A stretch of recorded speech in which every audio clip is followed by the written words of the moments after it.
Fox Sports. We are Baltimore. We are Southwest. After your Texas Rangers swept the Seattle Mariners out of Globe Life Park, it's time to forget it. Yes, the Rangers have swept the first 6 games against the Astros this year, but it's time to take that out of your mind. The next installment of the Lone Star Series gets underway tonight, and both the Rangers and Astros roll into the series red hot. It is good to know that Colby Lewis starts this series, pitching at perhaps the best level of his career. It's baseball time in Texas as your Rangers and the Houston Astros get underway, and it's next on Fox Sports Southwest.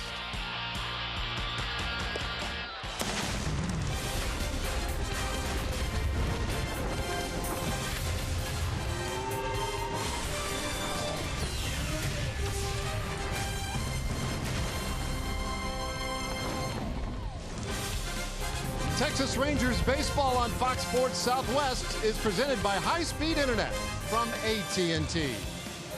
Globe Life Park is seen tonight for the first of 4. The Astros in town, Silver Boot on the line once again as we welcome you indoors tonight for the opener of this 4-game series. Great to be with you. I'm Dave Raymond with Tom Grieve, and it's always fun when these two get together, especially for the fans, I think for Rangers fans in particular.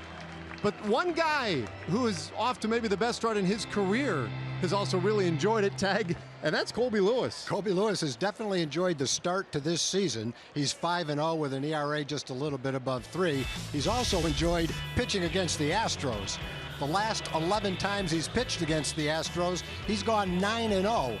with just about a 10-to-1 strikeout to walk ratio. They've hit just a little bit over 200. He already has 1 start against the Astros this year back on May 20th. That was 7 innings of 4-hit shutout baseball without a walk. So Colby's on a good roll overall. He's pitched very well against the Astros. The Astros are playing great baseball. So are the Rangers. Steps up to be a really nice series. The 2 hottest teams in the American League going head-to-head for the first of 4 here tonight. Stay with us. Starting lineups. First pitch. It's coming up next.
to you by your Texas Ford dealers. Visit your local Texas Ford dealer today for incredible deals and see why Ford is the best in Texas. By AT&T high-speed internet. Get a deal we're talking about. Get high-speed internet from AT&T. By Budweiser, not backing down since 1876. This Bud's for you. And by Southwest Airlines. Transparency, low fares, nothing to hide. Just about set to go tonight. Rangers, Astros. Let's check in for the first time with Emily Jones. Dave, thank you very much. You and Tom talked about it off the top. Colby Lewis in the start. He's off to 5-0, looking to go 6-0 for the first time as a Ranger since Alexi Agondo did it. And at this point, his manager says nothing Colby does surprises him. Nothing really surprises you from Colby, but he's a consummate pro. He's a veteran pitcher. He's as good. Any pitcher that wants to pitch can learn from what Colby does every single night. He goes out, he attacks the strike zone, he reads the bat, he uses the slider when he needs to, mixes in a changeup, but he works the ball east and west and up and down. So he doesn't try to strike a lot of guys out. He's just what he does. He tries really just attack the zone and get hitters in swing mode, and then his job is to find a way to get them out. Just seems to be getting better, stronger, and smarter with age, does Colby Lewis, as we send it back up to you, Dave and Tom. And Dave, welcome to your first game at Globe Life Park. You know, this team is riding a 9-series win streak here. So if things don't go well this weekend, I'm just saying. I'm just saying. Emily. No pressure. No pressure. I'm just saying. All right, well, thank you, Emily. Let's take a look at the Astros lineup, 28-30 coming in. And George Springer's been outstanding at that leadoff spot at right field. Jose Altuve outstanding wherever they put him at second base. Carlos Correa, Colby Rasmus, Evan Gattis in the heart of the order. Valbuena, Gomez, Marwin Gonzalez, and then the catcher Jason Castro to round things out for the Astros. 7 games back of your Rangers in the AL West. Underway. Colby Lewis getting a strike on that first pitch, as he has been so adept at doing. We saw that in Cleveland. He got a first pitch strike to about 70%, 80% of the hitters he faced that night. Yeah, we'll take a look at what Colby's done this season. Obviously, he's undefeated, a nice ERA. He's pitching on 5 days rest, just like Derek Holland did. With the extra day starting at the beginning of 2015, he's 12-3. This year, he's had 3 starts with 5 days rest. He's 3-0 with an .090 ERA. This one lofted out to right center, and Desmond is there for the first out of the ball game. Check in on the Rangers defense tonight, delivered to you by Chicken Express. And boy, Ian Desmond has done a great job holding things down in center field, with Rua in left and Nomar Mazara in right surrounding him on the infield. Beltre and Andrus, as always, on the left side. Profar at second base today. Prince Fielder getting the start at first. And Bobby Wilson forming the other half of the battery with Colby Lewis. In fact, this is the 6th time this year that those two have been paired up. Colby pitching to a .355 ERA with Wilson as his catcher. Altuve on the second pitch he sees, delivers the first hit of the night for the Astros.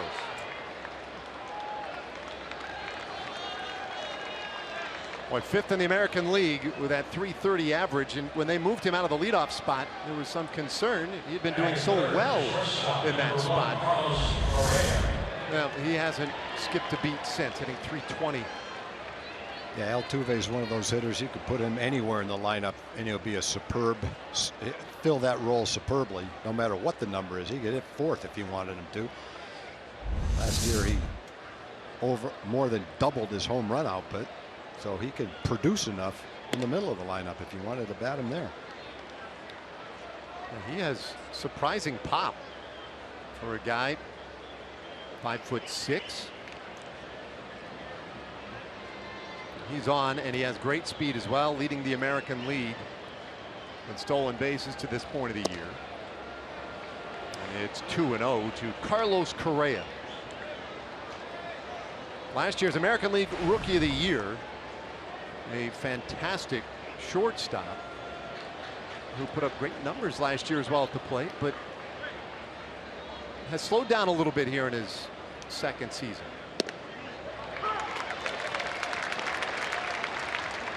Talked about that a lot last week when we were in Cleveland and saw Francisco Lindor. The fact is, Lindor has continued to hit in his second year, but it's been a year of some adjustments for Correa. 2-2. This year the average at 267 for the Astros shortstop, and he is in the top 10 in the league in strikeouts. He's struck out 64 times. Altuve running, the throw to second, not in time.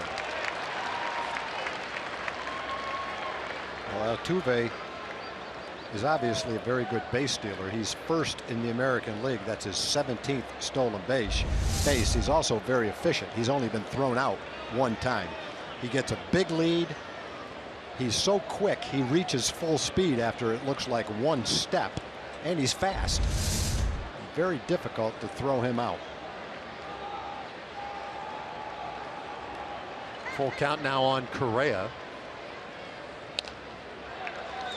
And he'll get another one. Correa was the surprise first pick of the draft in 2012, and then matriculated very quickly through the Astros system, and some were even a little surprised that he was rushed to the big leagues by 2015. Out of Puerto Rico. He is not disappointed. He strikes out swinging, and they're 2 gone in the first inning. What a good pitch by Colby. As a hitter, when you face Colby, just because it's 3-2, you know that he could throw you a slider at any moment.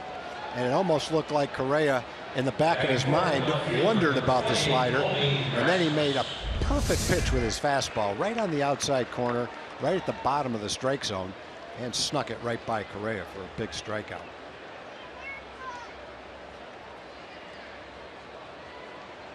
Now 2 out now. It brings in Colby Rasmus. Rasmus struggling with the average at 224. And the Astros were, when we played the Astros earlier in the season, Rasmus was hot. And his on base percentage was up there because he was walking a lot. And it really looked like, you know, after 50 or 75 at bats, like he was making a quantum leap forward as a hitter this year. He's fallen back a little bit, but he still takes a walk and he's got power. Now, I was surprised to go back and look at his numbers last year to find that he hit 238 last season, because he was such a big part of that Astros offense last year and their run into the postseason. Yeah, it looks like he's not going to be an on base percentage guy, but he's got power. This one blooped right to Beltre. That's not an example of his power right there, but we'll take it.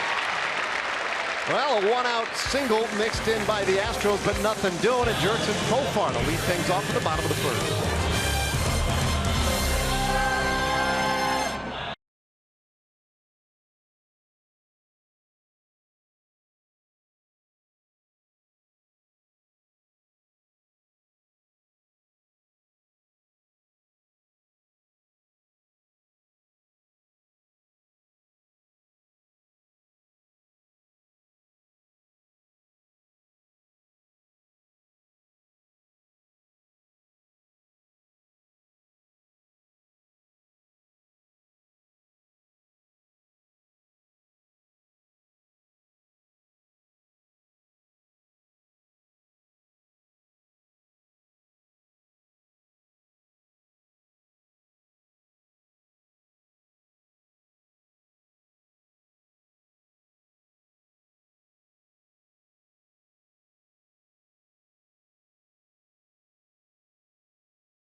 Bottom of the first inning. Let's take a look at the Rangers lineup tonight, presented to you by Southwest Airlines. Rangers at 34-22. Best record in the American League. Jurickson Profar has been dynamic in that leadoff spot. Ian Desmond bats second in center field. Nomar Mazara, Adrian Beltre, Rougned Odor in the 3 through 5 spots. Prince Fielder back in there, but at first base, Ryan Rua at left, Andrews, and then Bobby Wilson catching and batting ninth for the Rangers.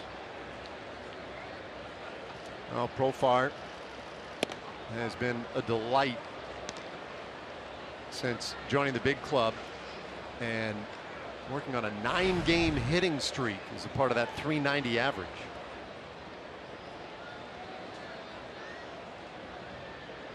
One of the many things he's done well is get on in the first inning, and he does it again. This one lashed into right field. Profar hustling through second, and he will go for third. The throw doesn't get him.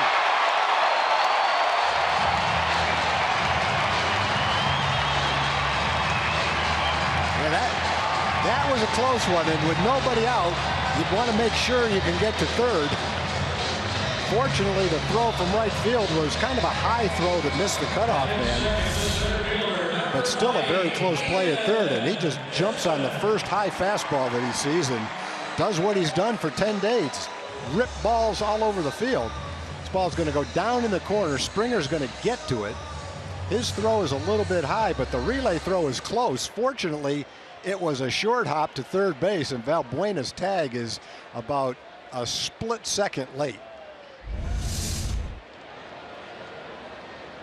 Well, some daring on the bases by Profar to start things in the bottom of the first. That is one of the things the Rangers have capitalized on, particularly of late. We saw it yesterday in the finale against the Mariners. 1-0 to Desmond. And it's way in 2-0. Yesterday it was Elvis Andrus in the 5th inning, deking Romero, the left fielder, into a poor throw back into the infield, and stole a run to tie the game.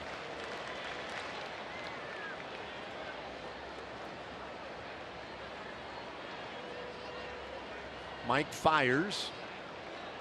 This is his first career start at Globe Life Park.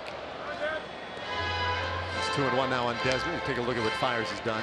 Number for Fires, his ERA is a little high. He had one bad start against the Angels, which elevated his ERA a little bit. He's got very good control. Second in the American League with only 1.6 walks per 9 innings. Coming into this season, over the last couple of years, he was a guy that struck out about a batter per inning. His strikeouts are down a little bit this year, 45 and 61 innings. Not a hard thrower, but a guy who's pitched a no-hitter before in his life and can be very difficult depending on when it is that you see him. 2-2 on Desmond. The kind of straight over the top delivery is a little bit of a problem for hitters trying to pick the ball up. Sometimes it makes that high fastball at 89 look like it's more like 93 or 94, judging by the way the hitter swings at it.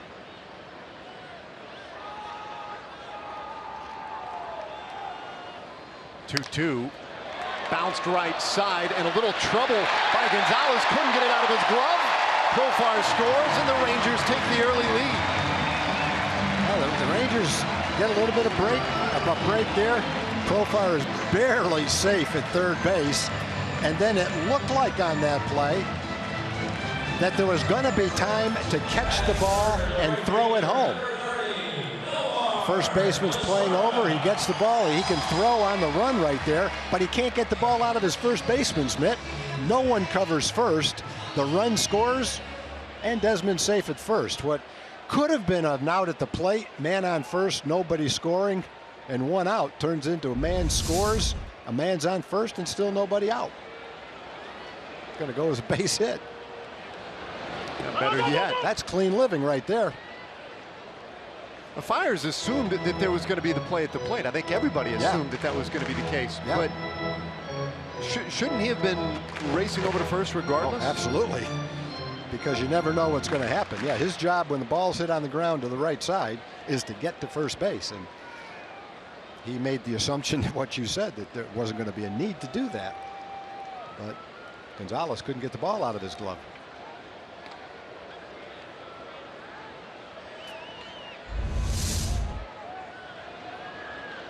Yeah, he just stopped. Yeah, he ducks because he's right in line with the throw, which never came. 1-0 to Mazzara. Very high. You know, Gonzalez has played a lot of different positions. Not sure how much he's played at first base, but obviously the first baseman's mitt is a lot bigger than an infielder's glove. And on that particular play, as he reached into that bigger glove to try to get the ball, he couldn't find a grip and couldn't make the throw. He's got his infielder's glove on. It's probably much different. Get a look at the claw. He came up as a shortstop and then played a little second base. So he's used to a small glove. Yeah. No, he's played first base, so it's not like he's never been over there before, but not like a guy that's played there his whole career. 2-1 to Nomar, and that one bounced through the right side, base hit. Desmond with a good jump. He'll end up at third.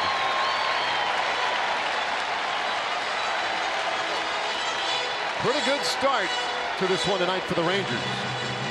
And Jurickson ripped his ball. We talked about Ian's infield hit.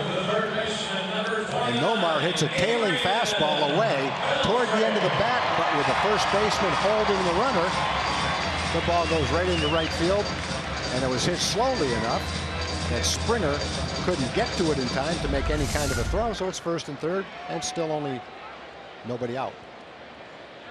Continue to build this big inning, and now Adrian Beltre,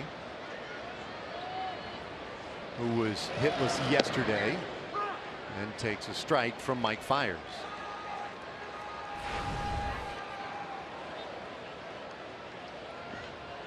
A triple, an infield hit, and then the Mazzara single to right field.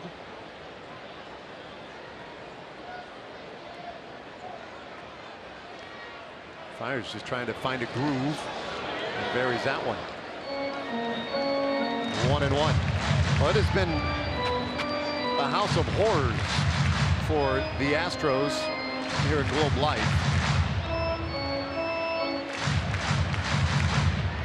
And they have not particularly enjoyed playing the Rangers in general the last couple of years, but this ballpark in particular, they have dropped, what is it, 10 straight now.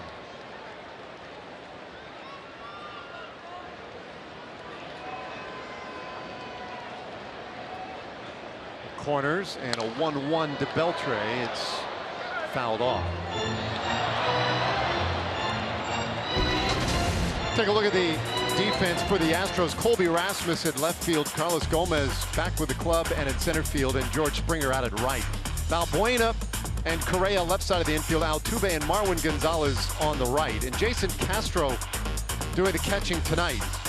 It's been a tough go for him lately.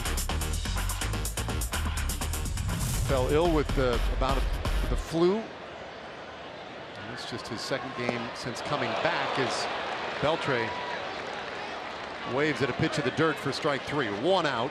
Bring up Odor. Very unusual bat for Adrian with men in scoring position. He's hit .390 this year with men in scoring position, and he continues to be one of the toughest guys in the league to strike out. Fiers got him to swing at the breaking ball down and out of the strike zone. Big strikeout for Fiers, and an unusual strikeout for Adrian. He doesn't strike out very much, and very seldom has not done something to knock in a run when he's given the opportunity. Desmond still at third, Mazzara at first, as Odor steps in. He has hit in both games since coming back from that 7-game suspension.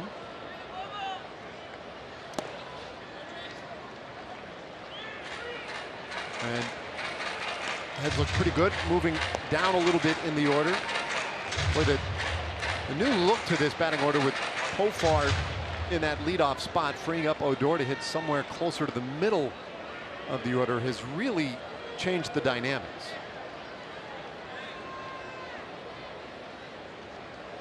Well, you've got Profar stepping in, getting 2 hits a game, getting on base for sure.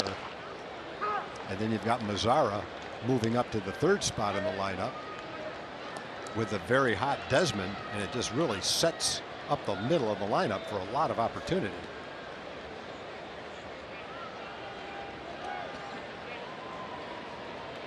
Since Profar has taken over that leadoff spot, team averaging right about an additional run per game, which is a huge jump. Especially when you're winning a lot of 1-run games like the Rangers have been winning. 1 run already across. Profar opened the 1st inning with a triple. And came in on an infield hit by Ian Desmond.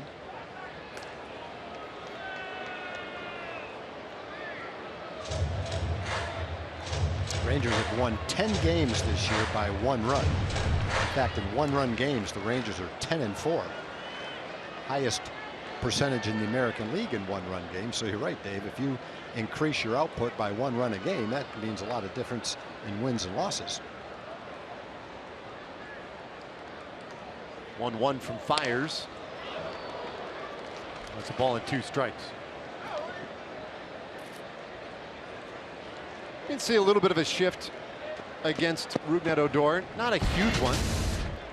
Taking a look at some of the numbers. 289 against the shift. When played straight up, it has not fared quite as well. Yes, I guess for teams paying attention to the metrics, you've gone away from that drastic shift for sure. I would call this more of a shading than a shift.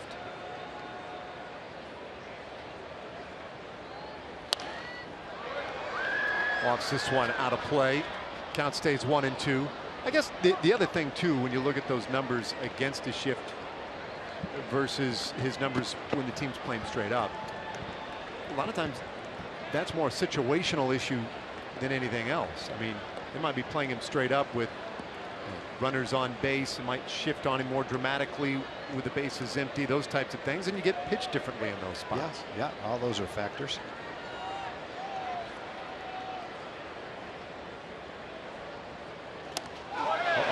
That one bounces to the backstop.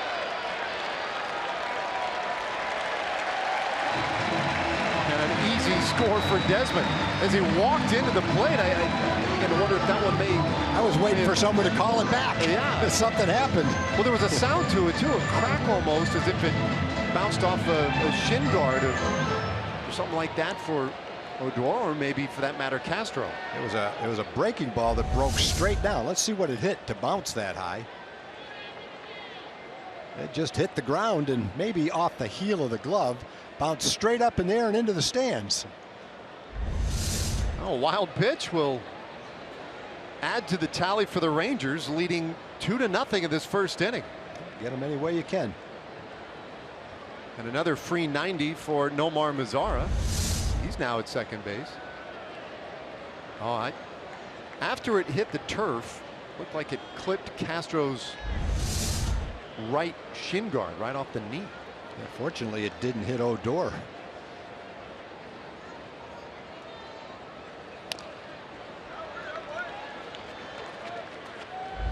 You can listen again. That's exactly what it was. That loud noise was his shin guard being hit by the ball. If the ball hits Odor, then it's no runs in, bases loaded. I like the run in. Man moved to 2nd. Still a man in scoring position, and Odor gets a chance to knock him in.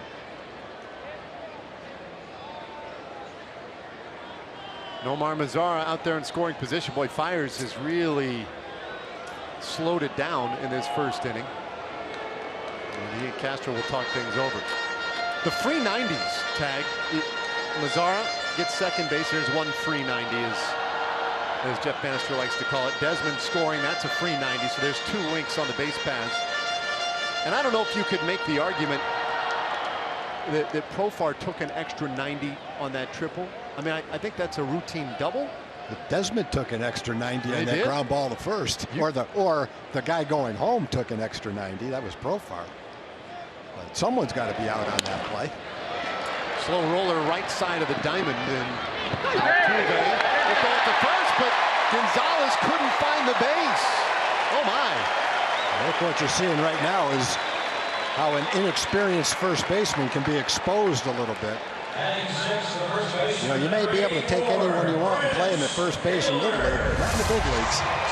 That's a very skilled position, and you kind of take it for granted. Gonzalez didn't recognize that that was an easy play for Altuve. He went for the ball. Then he comes back and gets right in the way of Fiers, who would have been there to cover the base. I guess the Astros are going to look at this at first base.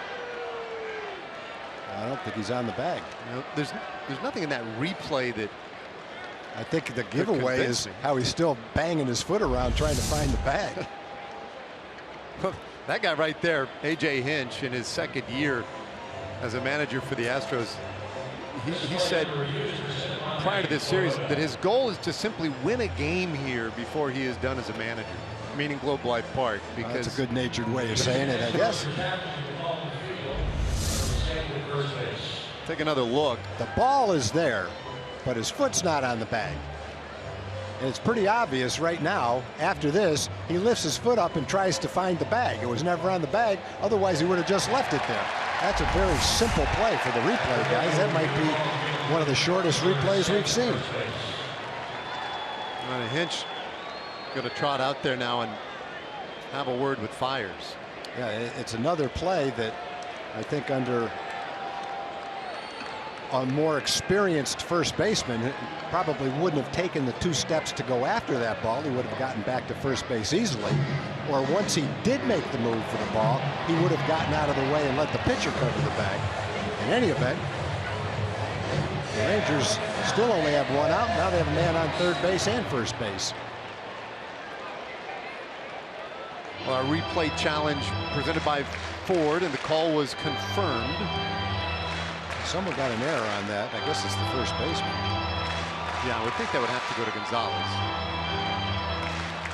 Gonzalez didn't get an error on the ball that Ian hit to him. No one covered first, and he couldn't get the ball out of his glove to throw home. But even though it's not an error in the scorebook, it's a play that someone should have made an out on. Little dribbler off the bat of Prince Fielder, but it goes foul. Now that would have been the coup de grace for this inning if that ball stayed fair. That.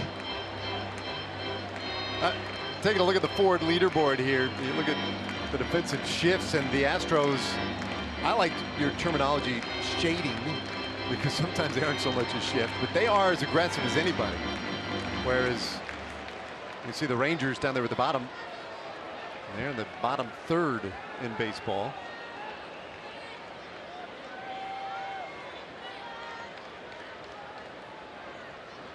Mazzara at third, Odor at first. That was a well-struck ball, but foul, and 0-2 to Fielder. Well, this is the story of the week. Prince Fielder back in the lineup today after being unplugged for the last couple of days.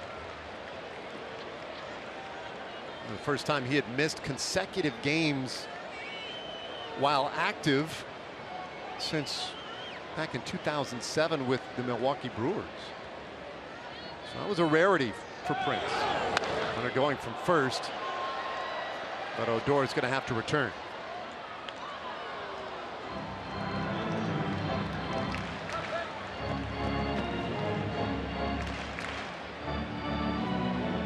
Also notable today, Tom, we were out here early this afternoon, and the Rangers were working out Jurickson and Profar at first base. Get a little defensive work in. That was interesting. I think what the Rangers are thinking is Jurickson's playing so well that he's earned the right to be in the big leagues. At the same time, they don't want him to be in the big leagues if he's not going to get significant playing time. You can't take him out of the lineup right now, but even if he did cool off, they still want him to play. And if he's going to play maybe not on a regular basis the whole year. He's got to play a lot, and that would be one more way to get into games by being able to play first base. Obviously, he can play shortstop, second base, and probably third base, and DH. There's a lot of ways to get in the game. First base would just give Jeff Bannister one more way to get him playing time. 1-2 to Fielder, and that one bounced through for a base hit. Mazzara will score. Heading to third is Odor, and he's in there. RBI single for Fielder. 3-0 Rangers. You know, part of a slump is not being able to find a hole. You're not maybe swinging the bat as well as you're capable of, but when you do, generally there's someone there to catch it. So this is a good sign. Make some contact with 2 strikes and a man on third base, and then wait and see if you get a little bit lucky and find a hole. So the skill part is making contact with a man on third base and less than 2 outs. Then you're at the mercy of where the infielders are, and they were nowhere near that ground ball. It goes into the outfield. Another first and third situation and another run in. So they're cornered in this first inning, and Ryan Rua flares one to second, and Altuve is right there. So 2 gone.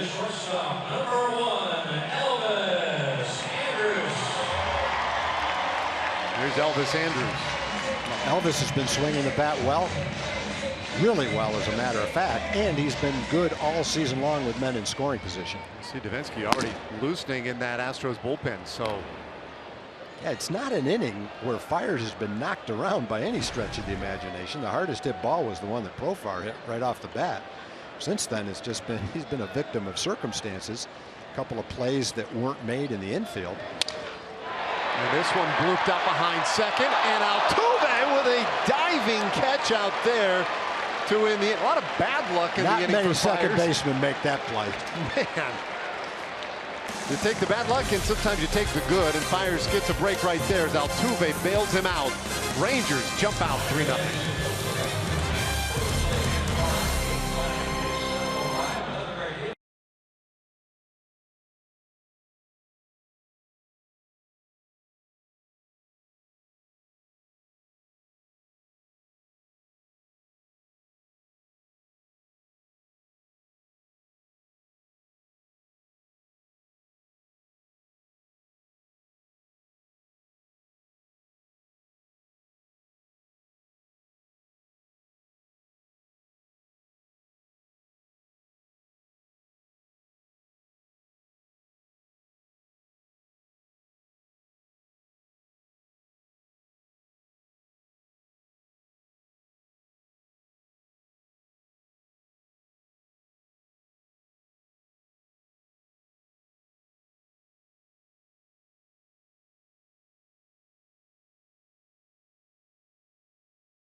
Lead. Colby Lewis fires one to Gaddis off the plate for ball 1. Gaddis, Valbuena, and then Carlos Gomez in this second inning for the Astros. And it's 2-0. Well, Evan Gaddis went down to the Double-A club for the Astros to refresh himself on catching, and boy, he came back not just a catcher, but the bat has come with him. He has been on a tear since rejoining the club. It's 2-1 to the big slugger. He's homered in 3 consecutive games. And he has reached basically in 16 of 18 since returning from Double-A.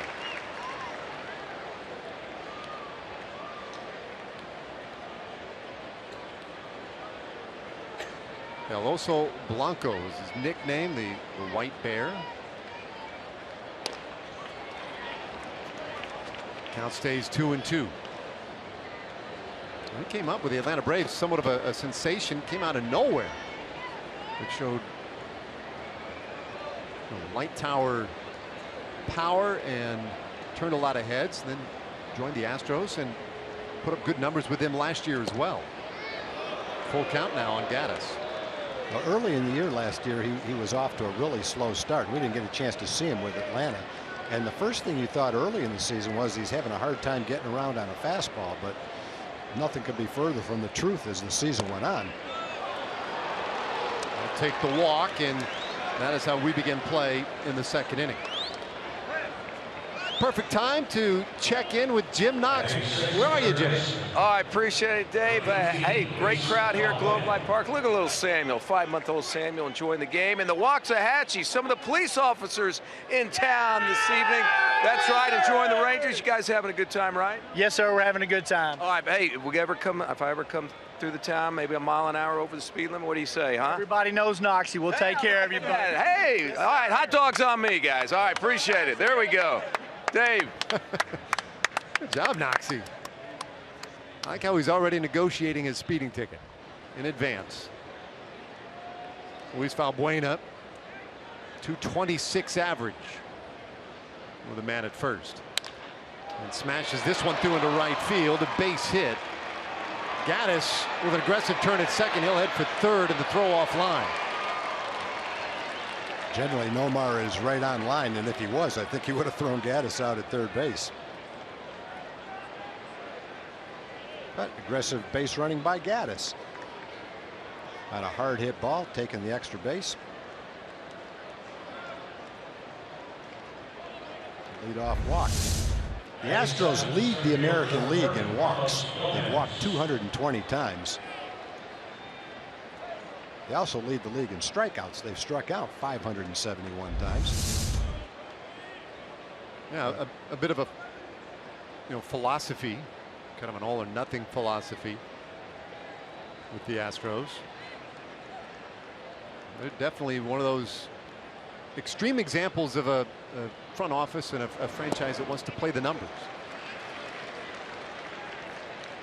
Yeah, you'd like to see him make a little more contact, but the walks are a definite asset to their offense. They've got a solid offensive team, and walks lead to on-base percentage, which lead to RBI opportunities. Speaking of strikeouts, Gomez has always had that reputation. In a hole here, 0-2. He is a free swinger. Don't expect a 2-strike approach all of a sudden here from Carlos Gomez. Slotted in at 7th in the order tonight. Good try.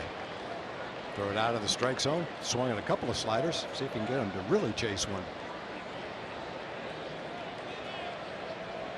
I've just been made aware of a very interesting fact by our research department down in the truck, which is a valuable asset to us. There's a valuable strikeout to Kobe Lewis. Kobe Lewis has the 2nd lowest average velocity of a fastball in the American League. Yet when the opponents put his fastball in play, it's the 2nd lowest average when he throws his fastball. 2nd lowest velocity average and the 2nd lowest average when he throws his fastball, which would be something that definitely disproves people that believe the harder you throw, the more people you get out. Kobe's case has nothing to do with it. The way his other pitches set up that fastball has a lot to do with that low average against on his fastball. Strike one to Marwin Gonzalez. So also that second number. That's like the exit velocity is also second lowest. No, Is that batting good? average. Oh, the batting average. I got you. Batting average against his fastball is the second lowest against fastballs in the league, even though it's the second lowest velocity in the league. Interesting. I think generally you would say, okay, the second lowest batting average in the league against fastballs, you would say it occurs against a guy that throws 97 miles an hour. That's the normal assumption. In this particular case, you'd be wrong. Well, this and many others. Yeah, we'd all be wrong. But that's why the new metrics can be very interesting when you learn something like that.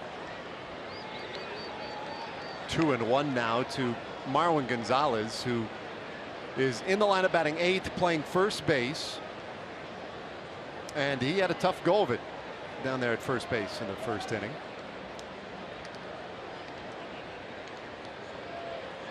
Batting .220 for the year. And rolls one right to second. Profar to Andrew Schwab on the first double play. And it ends the inning. Nobody does it more often than the Texas Rangers, and that twin killing a big boost for Colby Lewis. After 1.5, 3-0 Rangers.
Texas Rangers baseball on Fox Sports Southwest is brought to you by your Texas Ford dealers. Visit your local Texas Ford dealer today for incredible deals and see why Ford is the best in Texas.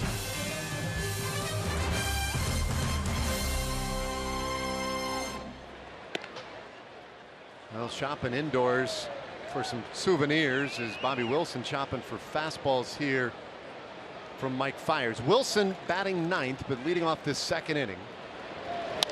He's 0 for his last 10, pops this one up just wide of the foul line at first, and Gonzalez handles it for out number 1. Dave, following up on that statistic on Kobe's batting average against his fastball being the second lowest in baseball, even though his velocity is the second lowest. Some people might have said, well, if he's the second lowest, who's got the lowest batting average against fastballs? That would be Drew Pomerantz. But some other players, pitchers you would expect to see that are in the equation: Jake Arrieta, Steven Strasburg, Chris Sale. Okay. All of those guys have very low batting averages against their fastball. But all three of those guys have a higher batting average against their fastball than Colby Lewis. Interesting. All hard throwers. All hard throwers. Profar bounces this one right up the middle to Correa. 2 away. So if you just isolate the fastball, it doesn't really tell the story. The other things that tell the story are the deception in the delivery. How tough is the guy to pick up? The quality of his other pitches.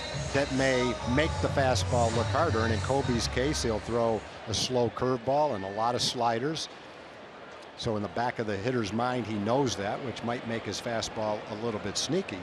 And then obviously the location of his pitches plays into it too. Desmond blasts one into left field, base hit.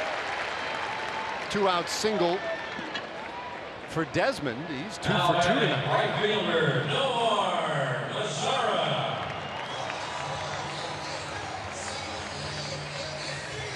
Rangers got 3 in the first.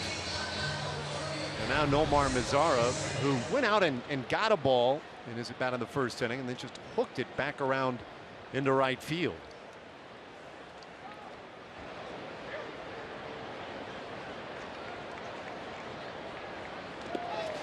That one hit him. Yeah, I got a piece of him, and Mazara will head down to first. Nomar didn't look like he was in a real hurry to get out of the way of that one, but probably hoping he didn't see it so he'd get the hit. Desmond, after about 40 or 45 at bats, bounced up and hit his knee, was hitting a little bit over 100. Now in about 175 or 180 at bats, he's hitting over 360. And over his last 13 or 14 games, he's hitting well over 400. Beltre now, and he'll bounce it down to Valbuena at third base. His foot race to third, good enough to beat Desmond and in the inning. No runs, a hit. Rangers leave a pair. We've played 2, 3-0 Rangers.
Taking off for Houston, Astros, number 15, Jason Astros.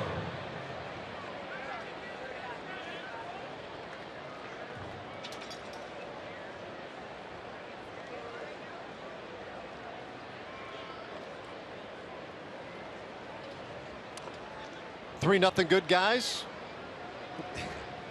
Hat giveaway today. So if you came with your own, it's okay. Yeah, that's exactly. Leave with 2. Pretty good look. Jason Castro leading things off for the Astros. 208 batting average this year. And 9th in the order for an Astros team, by the way. Boy, you look at their notes and they're pretty pumped up. Astros with the 2nd best winning percentage since May 1st as a bouncer by Castro, good enough to get him on base out there to short right field. Of course, the best record belongs to the Texas Rangers. All right, 3-0 Rangers leading. Lead man on for the Astros. Let's check in again. Emily Jones. Dave, big news as tomorrow is $10 Tuesday. You can get tickets for $10 and the first 15,000 fans 14 and older coming through the doors tomorrow get one of these beauties. A Powerade reusable tote bag. Again, that is $10 tickets tomorrow on Tuesday. You can visit TexasRangers.com/specials for more information. I always dreamed of being like a Barker's Beauty on The Price is Right. I figure this is probably as close as I'm going to come. So, guys, there it is. Very nice. Well done, too. Yeah. Well, the price is certainly right. $10 tickets on Tuesday. You get that reusable bag. So I think you're onto something. George Springer flat out of the first, 0 for 1 tonight.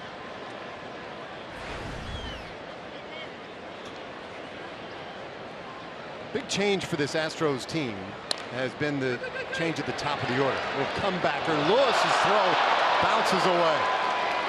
Everybody safe.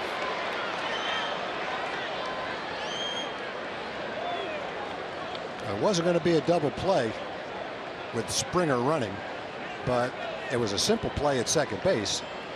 Kobe might have stepped a little bit towards second base and just kind of yanked the ball down low. It's a great pitch. Jammed him. Kobe's left foot, when he went to throw to second, he hit the side of the pitcher's mound on the incline and caused his throw to go down and away.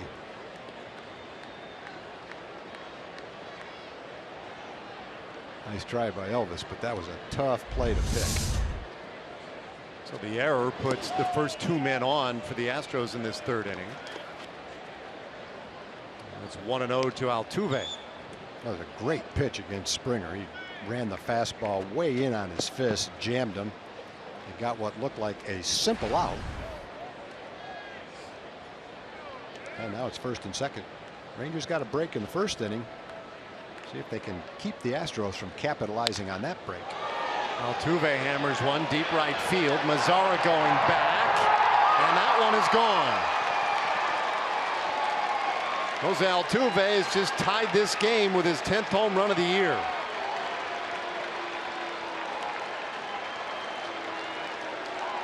Well, Altuve is a great player, and last year power entered into the equation for him. He'd always been a guy that could hit a lot of doubles and 6 or 7 home runs. Last year he hit 15 home runs. This year, a third of the way through the year, he already has 10. It's like he's going to hit 25 home runs. And when you see him launch one to right field like that, that's a pretty good indication that his power is a little bit different right now than it was his first couple of years in the big leagues. Right off the bat, the Astros make the Rangers pay for their miscue. A new game and 1 strike pitch to Carlos Correa. It's 1-1. Correa struck out in the first inning. Working on an 8-game hitting streak. It's boosted the average up to 267 for the year. Takes a breaking ball, rolls it right to Andrus at shortstop, and that is the first out of the inning. Time to check in with John Radigan, our Chevy game break. Outfielder Colby Rasmus.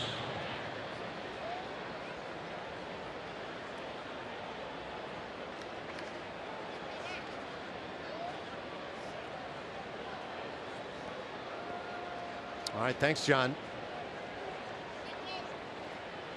Tie game here as Colby Rasmus steps in 0 for 1. And he hits one hard down the right field line, but foul. You look at the start to the season that Altuve's had, and you can't just assume because he's done this a third of the way through the season that he's going to do the same thing the next 2/3. But one thing he has proven is he's a 300 hitter. He's hit 340 before, so he's going to hit 300. He's hitting 330 right now. But if he continues to show power and knock in runs, which moving to second instead of first will give him a little bit better chance to do it. And if he steals 40 bases, leads the league in runs scored, and hits 40 or 45 doubles, you're looking at, and plays great defense, which he does, you're looking at a guy that's got a great chance to be the most valuable player. That's what he means to this team. Their best player on a team that should start playing better. They think they'll be a contender in September, and they possibly will be. And if they are, he could definitely be in line for that. based on the first third of the season and based on his track record throughout his career. They're trying to overcome a terrible start to the season, and lately they have. They've won 11 of their last 13 games and are now just 2 games under 500, 28-30 for the season. They're 7 games out in the AL West.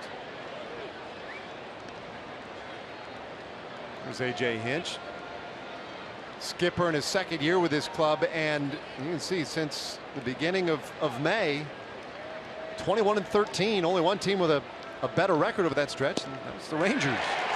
Yeah, and I think based on that, that's what everybody expected since the first part of April. That's what they thought you'd be looking at right now. Now they got off to a slow start. They're playing excellent right now. But it's happened before. All I have to do is look at the Rangers season last year. They got off to the same kind of start the Astros did and ended up winning the division.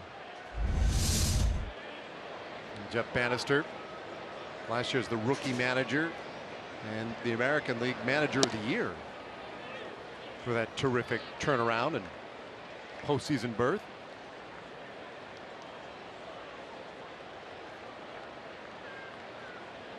Three-run homer by Jose Altuve in this inning. And now 1-1 on Evan Gattis, who walked in the second.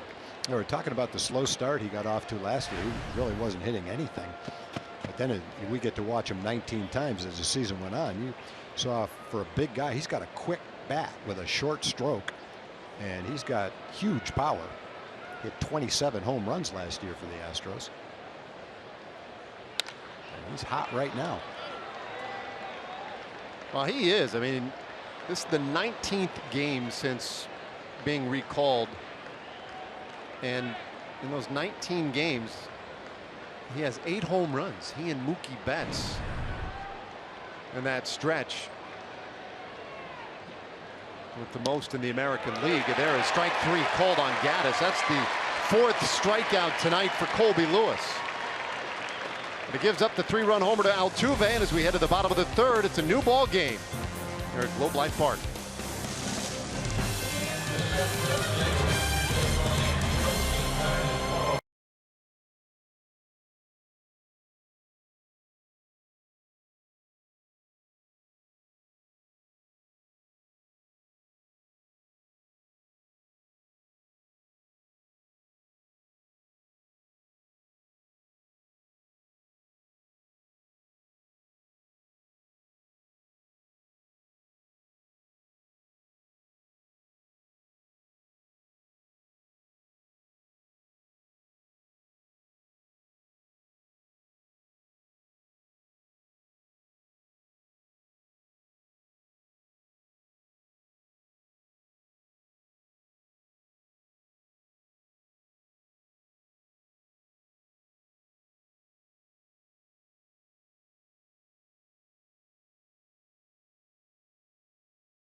Heading off for the Rangers, the designated hitter,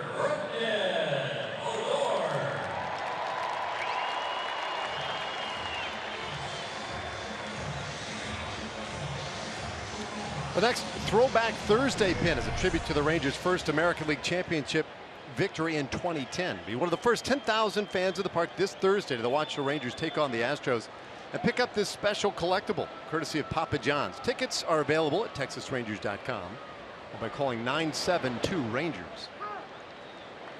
Here we go, bottom of the third as Rougned Odor takes strike 1 from Fiers. Rangers got their 3 in the first inning. Astros just scored their 3 on Jose Altuve's 3-run shot. That was at the top of this inning.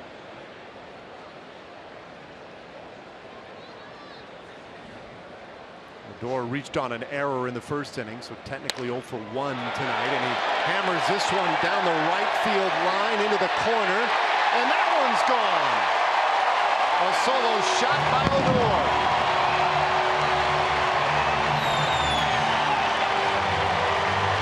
Rougned saying, yep, I know Altuve's a great player, but don't forget about me. Nice to have Rougned back. 4 for 9 since he got back in the lineup.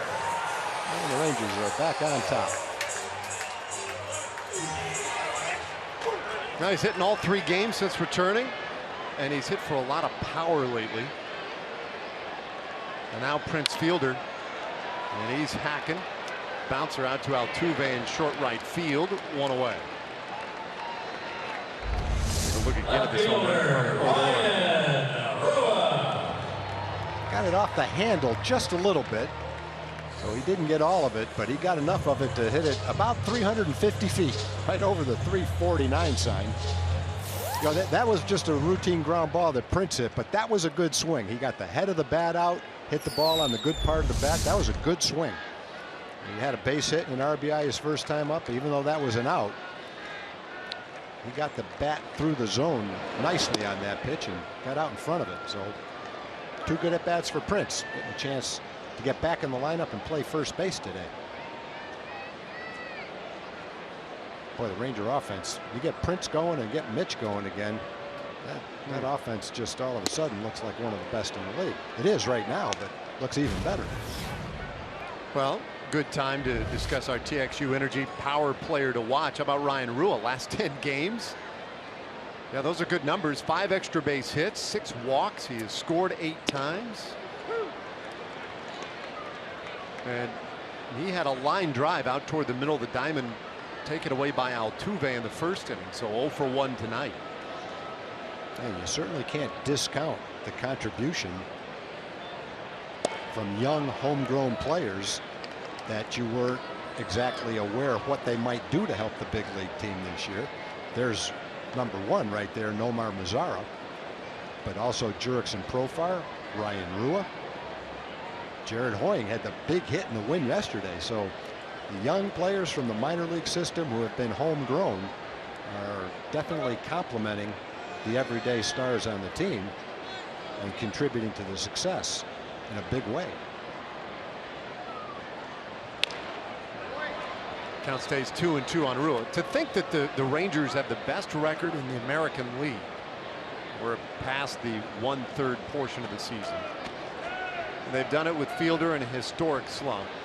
Shin-Soo Choo, who's been injured for the better part of this first third of the season. Bullpen has had some struggles that they have since overcome. I mean, it's amazing. I think it has gotten the attention of the rest of the American League.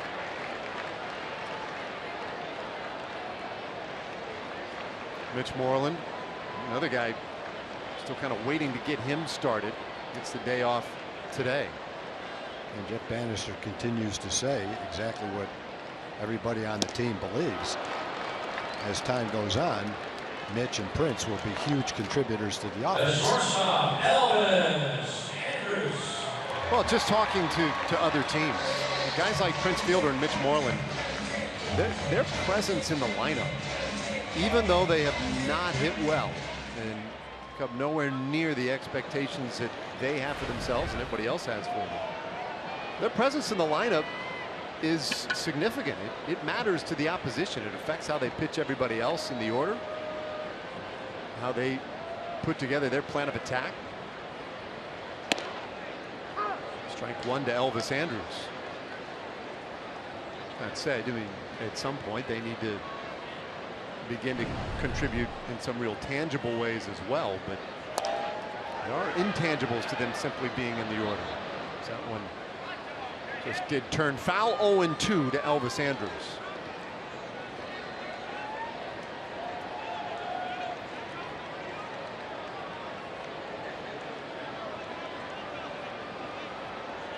Well, Mike Fiers, 30 years old, came to the Astros last year in that trade deadline deal with the Milwaukee Brewers.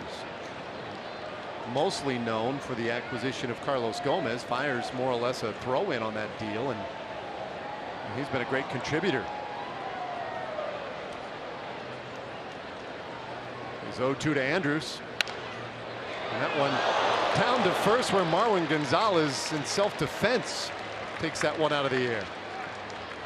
But the Rangers get back in front. Rougned Odor. That's number 8 on the year for him.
Rangers with a 1-run lead as we move it along to the 4th inning. Luis Valbuena and then Carlos Gomez, Marwin Gonzalez, 6, 7, and 8 for the Astros. Colby Lewis goes right after opposing hitters, and it's 1-1 to Valbuena, who singled in the 2nd inning. Valbuena feeling a little rushed. And that's one of the more endearing things about Colby Lewis is his conviction as a pitcher. I mean, he gets the baseball, he knows what he wants to do with it, comes right after hitters, and I think it's unsettling for a lot of guys. Valbuena trying to slow it down a little with the 1-2. Squares him up. Time for the Kubota power stats. Now, a little better than 15 pitches per inning. And this one lined out to right field, a base hit.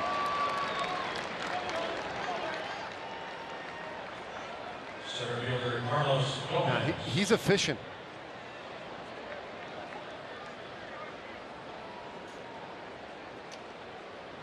We call that what? Pitching to contact, right? I mean, go ahead, put it in play. Got some defense behind me, and they'll take care of it. Although tonight, he's racked up 4 strikeouts.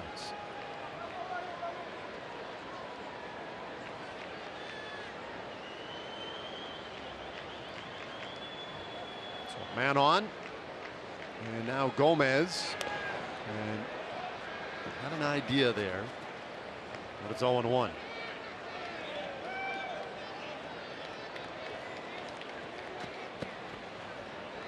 Gomez obviously has been struggling, batting average below 200. Hit his first home run of the season after a 39-game drought yesterday.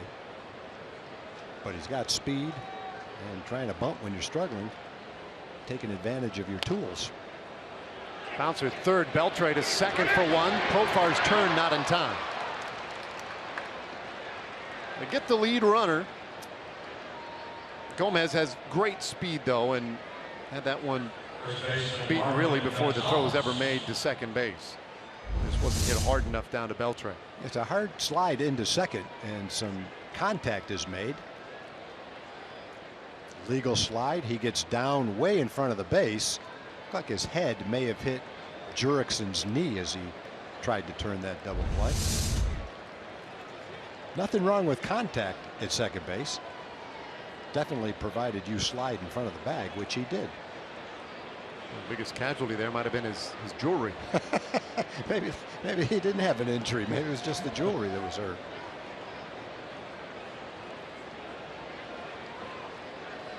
Gomez on, and here's Marwin Gonzalez.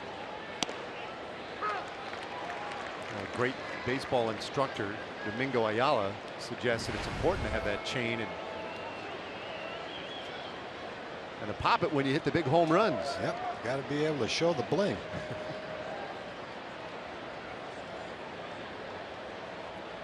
Gonzalez is a switch hitter, batting left-handed, and hits that to straightaway center. Desmond up with it, and maybe caught momentarily. Perhaps didn't think that Gomez would take off for third. I was hoping that Gomez would take off for third because Desmond's been so electric with the arm. I figured we'd have some fireworks over there at the hot corner. Oh, this is a rope to center field by Gonzalez. Yeah, I think he might have caught Ian by surprise on that play. He just kept right on going. Ian has never shied away from making a throw, that's for sure. Yeah. So maybe he was either caught by surprise, maybe he didn't have a good grip on the ball, went to throw it and didn't have a good grip on the ball. It's a possibility as well. But a very aggressive base running move by Carlos Gomez, who's probably just happy to be on base. He's 90 feet away with the tying run. Gonzalez at first, and now Castro. And Castro hits this one to the gap, drops in. Gonzalez will score to tie it. Heading to third base is Gonzalez. Jason Castro 2 for 2 and ties it up here in the fourth inning. Yeah, bottom of the order doing some damage. Valbuena is 2 for 2. Castro's 2 for 2. The Astros take some pretty good swings this inning against Kobe. That's a hanging slider right in the center square. That's not where Kobe intended that pitch to be. Castro took advantage of it.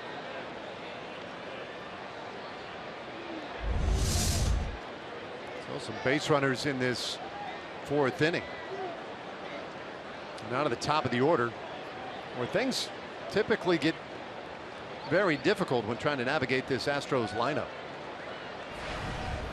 George Springer was put into that leadoff spot 13 games ago. And following the conclusion of the Rangers sweeping the Astros down in Houston, and they shook up the lineup. Well, Springer took over there in that leadoff spot, and they haven't looked back. Bouncer short. Andrews to second. One. Profar on to first. Double play. That's turning. Second one of the game, and it bails out Colby Lewis in the fourth. Astros will have to settle for the one run thanks to more sterling defense by your Rangers.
All-Star game, and the Rangers need your help to make sure Texas is represented. Send Ian, Adrian, Elvis, Rougned Odor, and the rest of the Rangers to San Diego with your votes. Go to TexasRangers.com/vote and cast your vote up to 35 times. Fans who select the Rangers as their favorite team will receive an offer for 50% off tickets to select games in August. Vote today and vote up to 35 times for your favorite Rangers. Bottom of the fourth inning, all square at 4 tonight. Opening game of this 4-game series. Rangers and Astros. A battle for the silver boot. And Bobby Wilson, to get things started for Texas, takes strike one. Wilson hitless in his last 11 at-bats. A couple of homers, 15 RBIs since rejoining the Rangers. That bouncer to short. Good long throw for Correa. And they get Wilson for the first out of the inning. Second baseman, Jerson Profar. So here comes Profar. Tripled and scored in the first inning. Grounded out in the second. But he has been pretty much unreal since joining the big club. Now a 10-game hitting streak for Profar.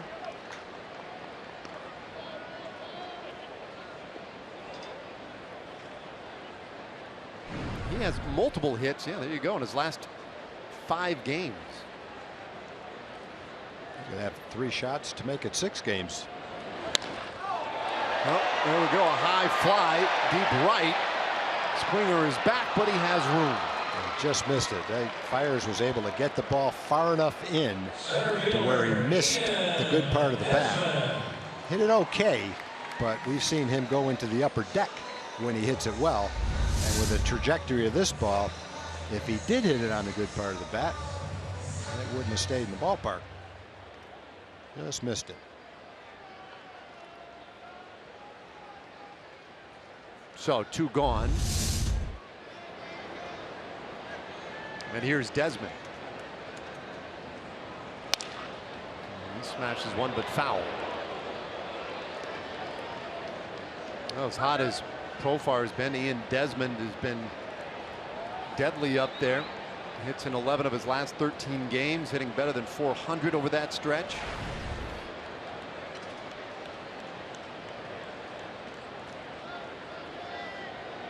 Couple more tonight.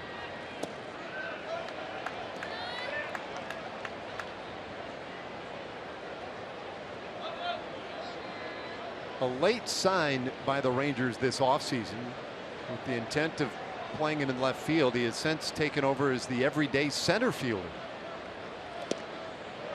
All-star shortstop in the National League with the Washington Nationals. And with zero ego, has made the transition to outfielder. He's proven to be an ultimate team guy as well. The 2-1. Took a good cut there.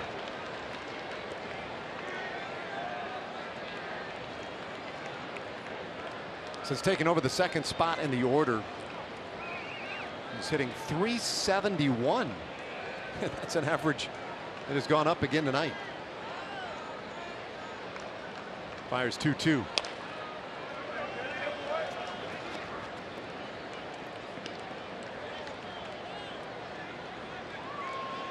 And that is not an insignificant number of at-bats either. This is his 23rd start in the 2-hole in the order.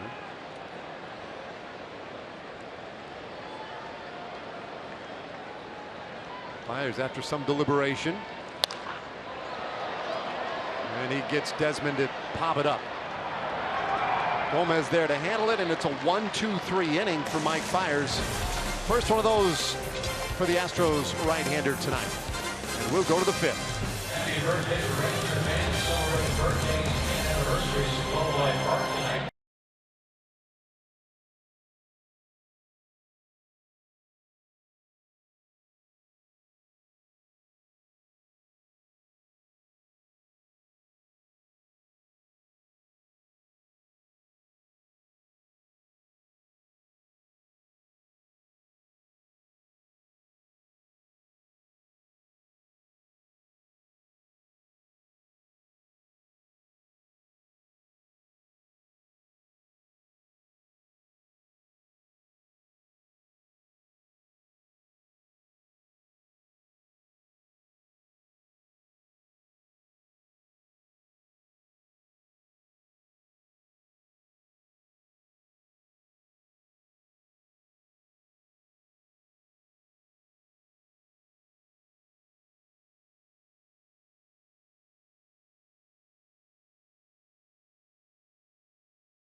Texas Rangers baseball on Fox Sports Southwest, brought to you by Southwest Airlines. Transparency, low fares, nothing to hide. And by Mazda. In every car we make, you'll see why driving matters.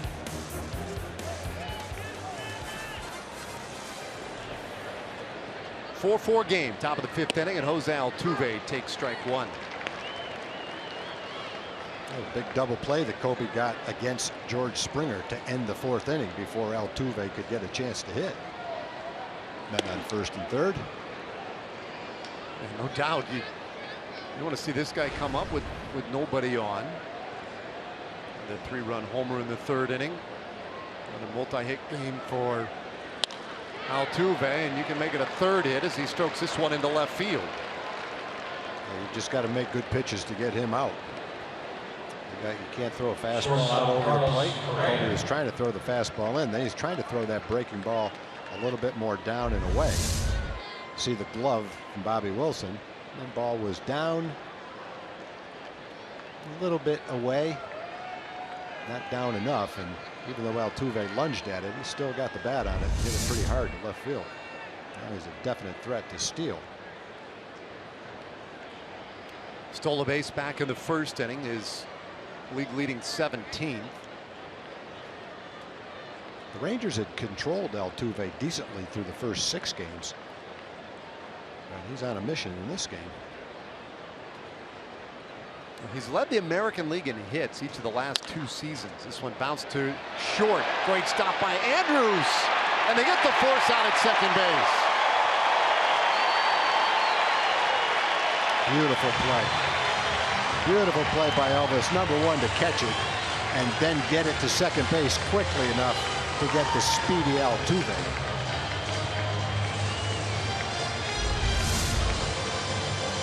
Nice play. Great play, great throw. Just got him. Altuve jammed his leg a little bit, coming off the field a little bit slowly.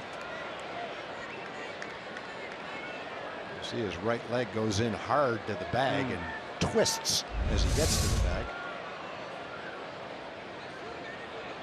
Colby Rasmus now with a man at first, and he hits this ball high and deep and foul. That's the second time Colby's tried to get the fastball into Rasmus, and Rasmus has launched it both times. Fortunately, just a little bit foul. That one was closer to being fair than his first one. Hit a ton. Rasmus does have very good power. 27 home runs last year, 8 this season.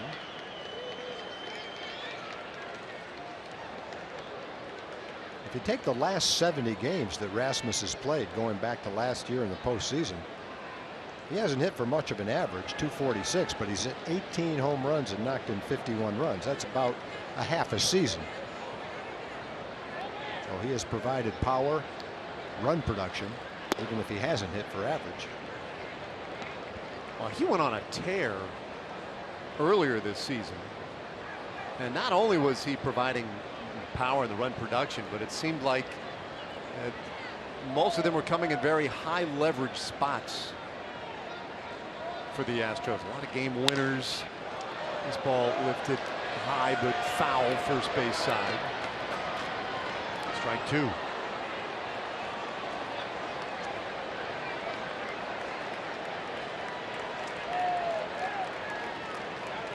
Well, to give you an idea how much the Astros walk, the Rangers right now don't have a batter who has walked 20 times. The Astros have 6 who have walked at least 24 times. Well, that's a huge part of their offense. Patience and taking walks, which are a lot of extra base runners. And Rasmus is one of them. Rasmus has walked 27 times. They've got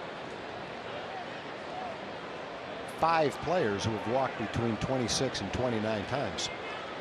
And there's the numbers. 221 walks, well ahead of Toronto, who's second. Rangers have walked 147 times. Fly ball to Rua, and they're 2 away. The Astros are walking about, oh, I don't know, somewhere around 2 times a game more than the Rangers. Well, when you look at that list we just saw a moment ago, the top teams in the American League in walks, it's no surprise. Those are all pretty good offenses you're looking at it as well. You pile up those free base runners, and over the course of a season, a couple months, those add up in a big way, and that's part of the thinking. A team like the Astros is Gaddis.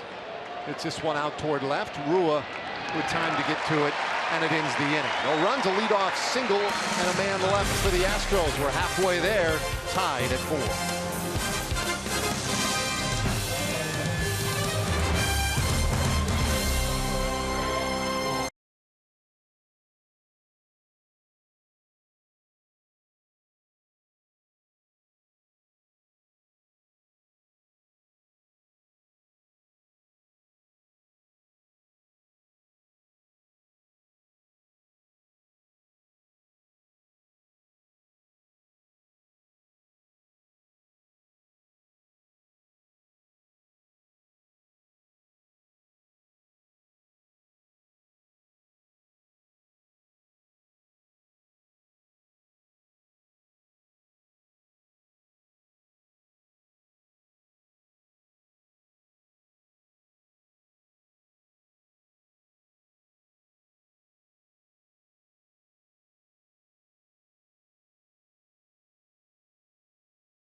Rangers looking to break a 4-4 tie as we head to the bottom of the 5th here at Globe Life Park in Arlington. And tomorrow is a Cole Hamels starts, which means Section 9 turns into Hamels Heroes. Everyone who buys a ticket in Section 9 will receive one of these snazzy yellow T-shirts, and also, too, your very own K card. So I've got props tonight, guys. These are very valuable. So go to texasrangers.com/Hamels to get your T-shirt, your K card, and also to be a part of the Hamels Heroes section. So now, channeling my inner Vanna White, turning the letters.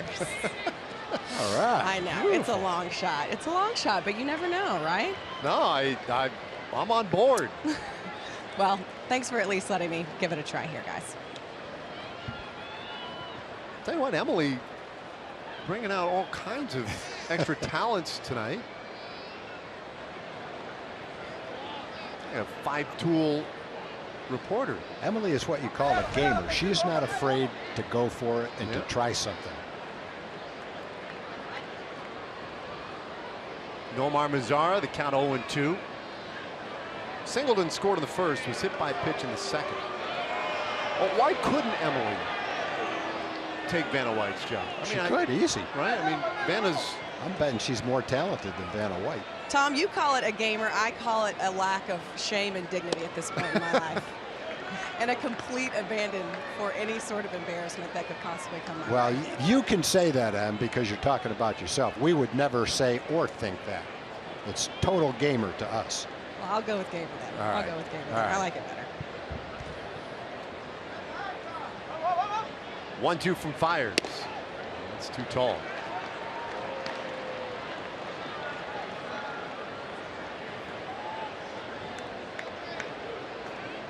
Not to go too deep into the Wheel of Fortune thing, but Vanna did used to turn the letters. She doesn't even turn them anymore. She walks over there and points to the screen, and the letter just illuminates. Is that a concession to age? It might be. It might be.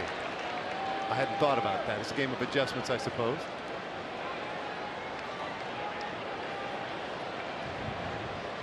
Full count on Mazara. Heart of the order in this 5th inning. You know, 3, 4, and 5. Mazzara, Beltre, and Odor. So this will portend to be a big inning. I'm not a big Wheel of Fortune fan. Just not because I don't like it, just because I don't watch it that much. I certainly do not have anything against Vanna White. But I'm guessing that Emily could step right in to Wheel of Fortune a little bit easier than Vanna could step right into Emily's job next to our dugout. I don't even think that's debatable. And I don't know that that's saying much, but I'm going to take it. No, that's saying a lot. I'm going to take it. I'm going to take it. So you don't have a problem with Vanna? Is it Pat Sajak then? Is that who? No. I'm sure I would like both of them. It just for some reason the time slot or whatever. I just really haven't zeroed in on that show very much. Had a pretty good opportunity. It's been on for about 50 years. But Mazzara off the handle. This one into no man's land out there in left center. Second into the night for Nomar Mazzara, and that's how we begin the bottom of the 5th. Third baseman Adrian Beltre.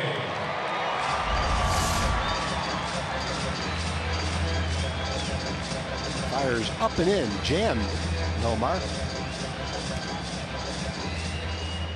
Fires really hides the ball well. He brings his glove hand way up in the air, brings the ball way down behind his body, comes straight over the top. Has the kind of a delivery you don't see very often.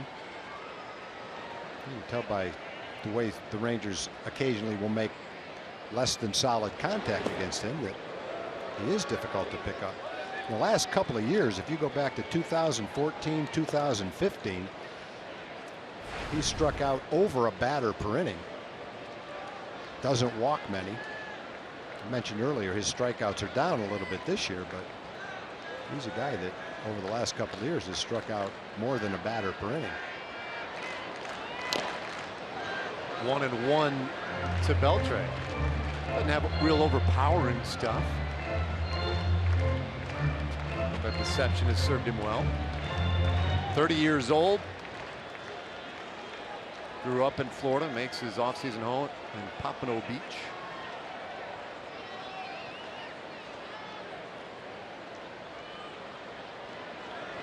He's had 2 walks or less in 11 straight starts. He has excellent control. Hasn't walked anybody in this game. Beltre pops this one up near the center of the diamond. And that is the first out in this bottom of the 5th. Designated hitter, Odor.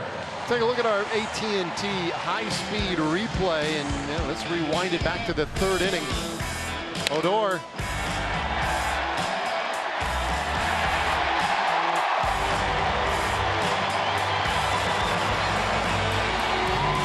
Of the year for Rougned, and that one tied the game at 4.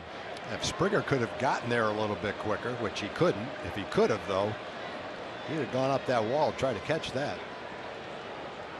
Rangers have seen him make some spectacular plays out there. Goes down after this one and pops it up into center field. This time Gomez able to get in and make the play. 2 away. Let me correct myself, that did not tie the game. At the moment, when Odor hit that one, it gave the Rangers the lead. Time for a Chevy game break. Let's check in with John Radigan.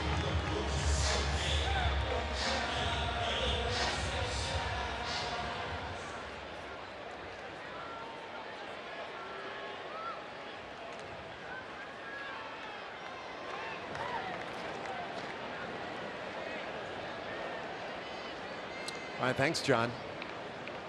Meanwhile, 2 outs here, bottom of the 5th in a tie game. Opening game of a 4-game series.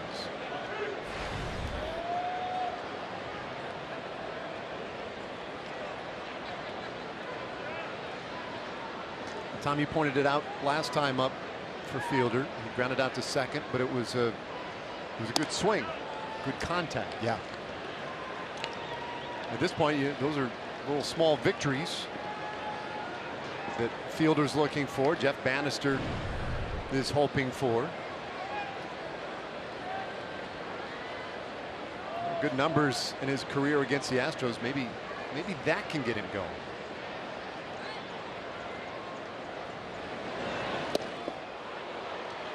Yeah, he did make contact, but that was a good swing.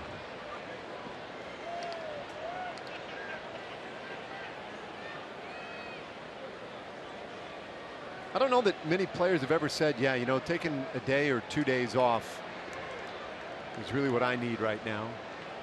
You know, they all want to keep playing through it, but you do see it work sometimes where guys get that break, just a mental break as much as anything, and then come back swinging it well. And a liner out into right field gets through the shift. Mazzara hustling to third. He'll be in there. Prince Fielder with a 2-hit day.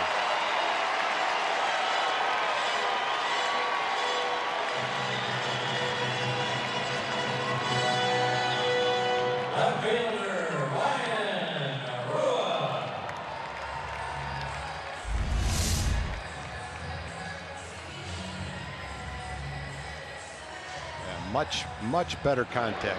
More out in front of the plate. And it's been that way all 3 at bats.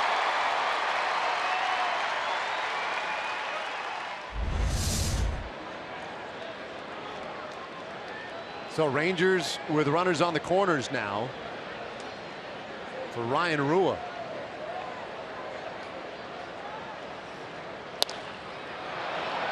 Pop up out into center field, and Carlos Gomez will haul it in. That will end the inning. Couple of hits for the Rangers, but nothing of it. And we go to the 6th, all tied at 4.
Dave and Tom, the Fox Sports Fan Express rolled in from the great town of Fort Worth, Texas, on board the Boys and Girls Club of Fort Worth. Yes, indeed, having a good time. And Audrey, we'll talk about you guys going out here tonight and having a nice time here at the ballpark. Yes, we're having a great time. Thank you, Fox Sports and Rangers, for this great opportunity. All right, well, you continue to have a nice time here, guys. Good to have you out here. Appreciate it. Dave? Thanks, Noxie. Always in the middle of it. Bouncer out into right field, and Profar couldn't handle it. Valbuena is aboard. And I trust that will go as an error. It does. It's just much different fielding a ball way out there as a second baseman, although that was a relatively easy play for Jurickson. Valbuena's been on base all 3 times, had singles his first 2 times up. With the shift, Jurickson's there, the ball just goes off his glove. Otherwise, it would have been an easy out. Second error for the Rangers today. An error in the 3rd inning led to 1 unearned run. Carlos Gomez. He's been up there swinging tonight. Struck out in the 2nd inning. Reached on a fielder's choice in the 4th.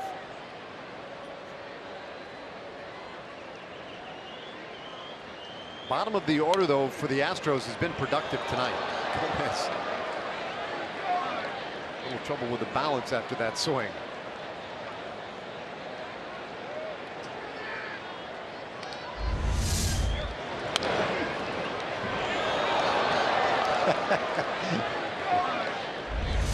I love the way Gonzalez plays. People will call him a hot dog or put some mustard on it, but the guy plays hard and he has fun. He plays with a little bit of a flair. 0-2. He hustles when he's on the field. He runs to first base. He went first to third on a ball that not many other people would go first to third on. He'll smash into a wall in center field. He just puts a little extra into it sometimes. Well, I don't know how he didn't swing at that pitch. That pitch was a strike without the swing. Could have been a strike without the swing. Let's put it that way. And they're pretty close. Box track says right there. Valbuena on the 2-2. Ball hit hard center field, but plenty of room out there for Desmond. One out.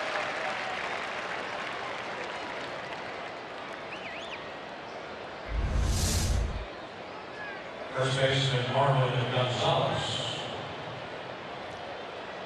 It's like he thought he had a little more than the routine fly ball to center. Like I say, he plays with a little bit of flair. Sometimes you flip the bat, it goes out of the ballpark. Sometimes it doesn't. I still like it. I lean toward the Bryce Harper statement where he says baseball should be fun, and if you want to express yourself, you ought to have the right to do it. I don't think he's showing anybody up with that little bat flip, except on that one, maybe himself a little bit, but that's okay.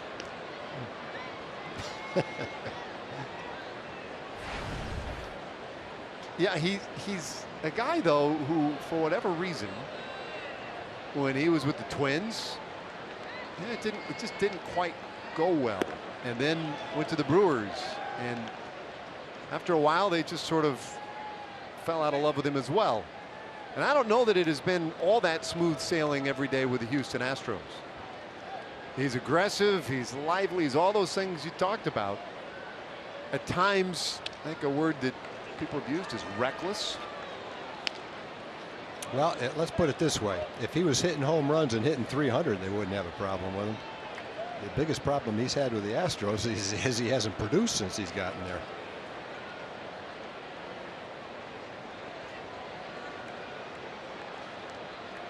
One out and a man on.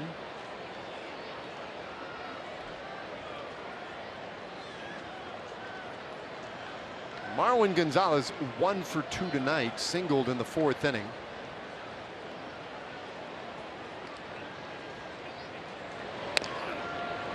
A little bouncer first. Good turn by fielder, but they can't get the out at second. The throw pulled Andrews off the bag.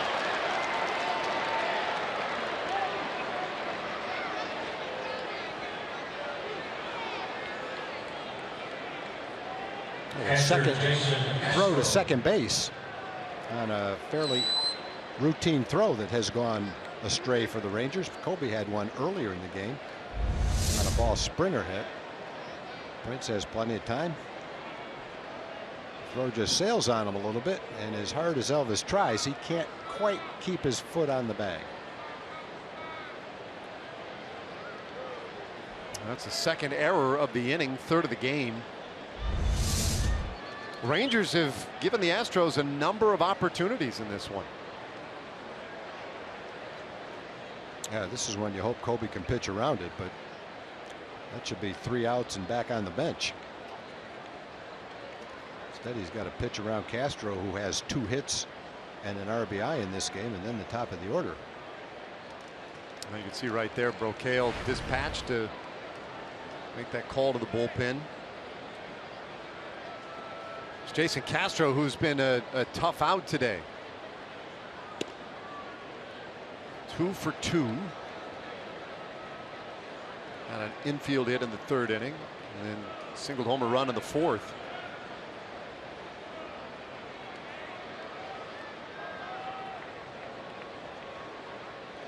Lewis trying to work around a little trouble in this 6th inning. Wow. A couple pitches haven't quite gone his way tonight. Quinn Walcott, the plate umpire.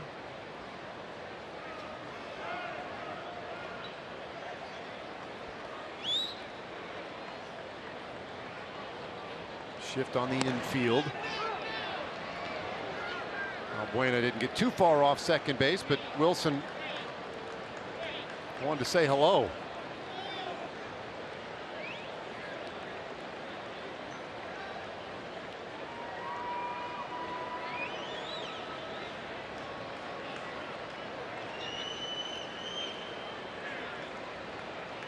Colby Lewis, 36 years old. First time in his career he has jumped out to a 5-0 start. And again, a little tight on Castro.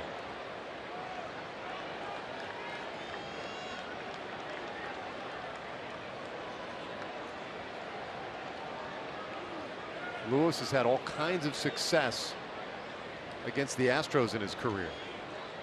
But he's in a tough one tonight. And he's just walked him loaded. A walk to the 9th place hitter, and that will get a visit.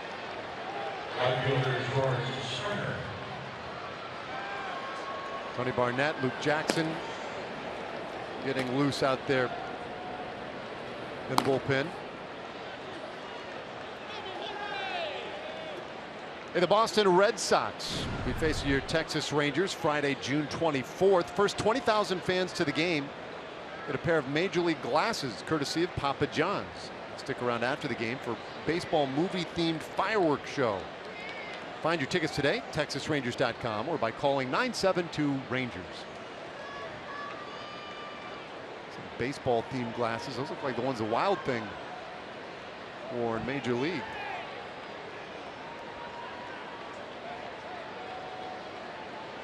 All right, Lewis in a bit of trouble here.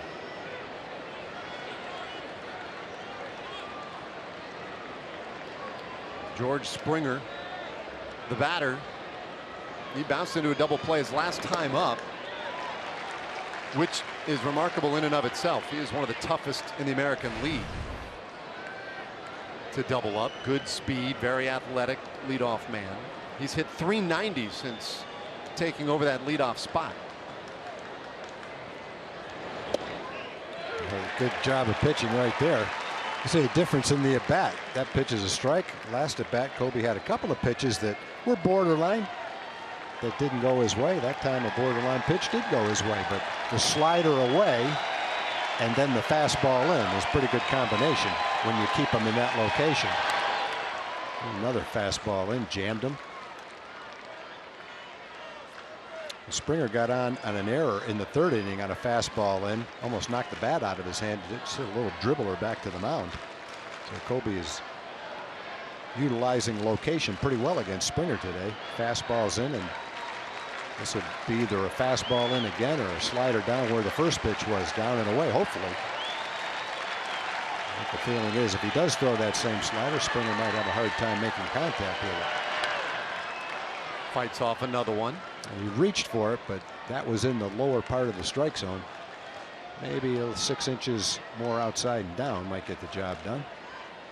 Buena 3rd. Marwin Gonzalez out there at second base. And you see Castro at first. They're loaded up, 1 out, 6th inning. Springer is prone to strike out 62 times this year, and that is 9th most in the American League. The 0-2. And he wouldn't chase it.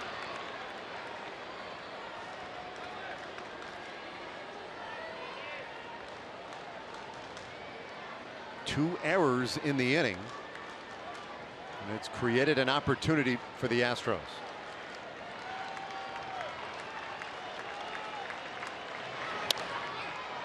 Pop up, shallow left field. Andrews out there, way out there, and he'll make the play. And the ruling was it was out there far enough to where the infield fly was never called. Well, Elvis is very good on pop-ups. Kobe gets a big out. But now the hard part. Now you have Altuve with the bases loaded.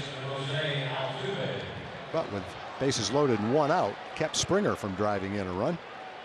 Springer hit into a double play in the 4th inning with men on 1st and 3rd, and then pops up with the bases loaded.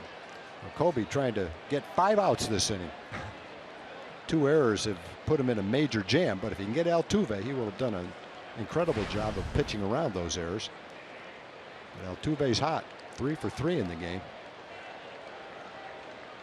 So he's hot, yeah, 3 for 3, but some would argue that statistically, I mean, it's almost a foregone conclusion you'll get him here. I'd say he's got a 33% chance of getting a hit right here. He's a .330 hitter. But I wouldn't throw him a strike, I know that. A little tight with ball 1. Altuve singled in the 1st, stole second base, was left there. He hit a 3-run homer in the 3rd, and then singled to start the 5th inning. As Tom mentioned, 5th in the American League with a .330 average. There's a strike. It's 1-1. You know, Altuve is a different hitter this year. Last year in this situation, you could get him to swing at anything. For the whole season, he walked 33 times last year. This year, a third of the way through the season, he's already walked 29 times. So he's on pace to almost triple his walk total. Hits this one high in the air, back of second, and Profar waits on it. Colby Lewis gets himself out of a big-time jam. Couple errors, and the base is loaded, but he'll put up another goose egg, and we go to the bottom of the 6th.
Jackpot worth $800 and dinner for 2 at Sonic Drive-In. So if a Ranger hits a home run this inning, Roy Morrison of Cleburne will win $800. Now if a Ranger hits a grand slam this inning, Roy's in for 25 grand. You can register at any participating Sonic restaurant. Good luck, Roy. Bottom of the 6th inning and a 4-4 game. Tag, sometimes it seems like a performance like that by Colby Lewis, or whomever your starter might be, your pitcher in that spot, can be a big lift to the offense, and that, to me, makes this kind of an important half inning. Well, I think it takes a lot of pressure off of Jurickson, Profar, and Prince, who made the 2 errors. Both of those guys are rooting as hard as they possibly can for Colby to pitch around it. And for him to do that is a huge boost for them and for the defense coming off the field when they see Colby essentially get 5 outs that inning and pitch out of a 1-out bases loaded jam for sure. I agree. It was a great pitching by Colby. And it's not just getting out of it, but it's getting Springer and Altuve, 2 hottest hitters on the team, with the bases loaded. 3-1 now to Elvis Andrus, who has twice lined out tonight. So he's had some pretty good swings, but nothing to show for it. Andrus hitting .293. And he'll walk to open the bottom of the 6th inning. Again, Fiers doesn't walk many. 2 walks or less in 11 straight starts. First walk of the day, but it comes at a good time for the Rangers. As you come back to the top of the order after Bobby Wilson, you get a fast man on to lead off the inning. You get a look at Michael Phillies out in the bullpen for the Astros. He has been pretty good lately for Houston. The whole bullpen has been very good. Well, the Rangers faced Phillies about a month ago when his numbers weren't, they weren't that great. But man, in the last month they've become very great. If he comes in the game, we'll mention what they are.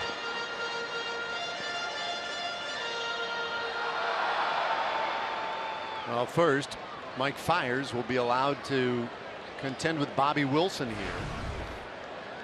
Andrus is at first. Has good speed. And then Wilson takes one tight for a ball. 0 for 2 tonight. And he has cooled off a little bit these last couple weeks.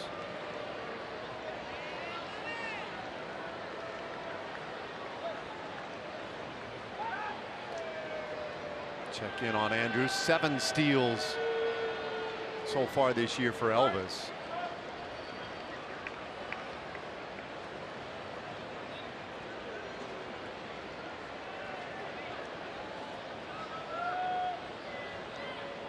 Represents an important run out there. 1-0. And that one's tight.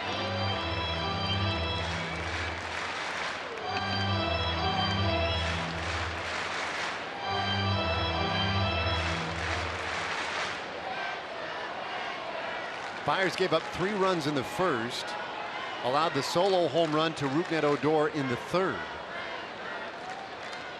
It's 2-0, and that one is right in there.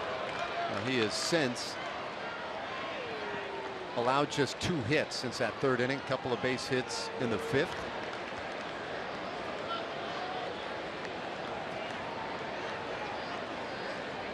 But an oddity to see Fiers walkabout or anytime it happens, let alone to lead off the inning.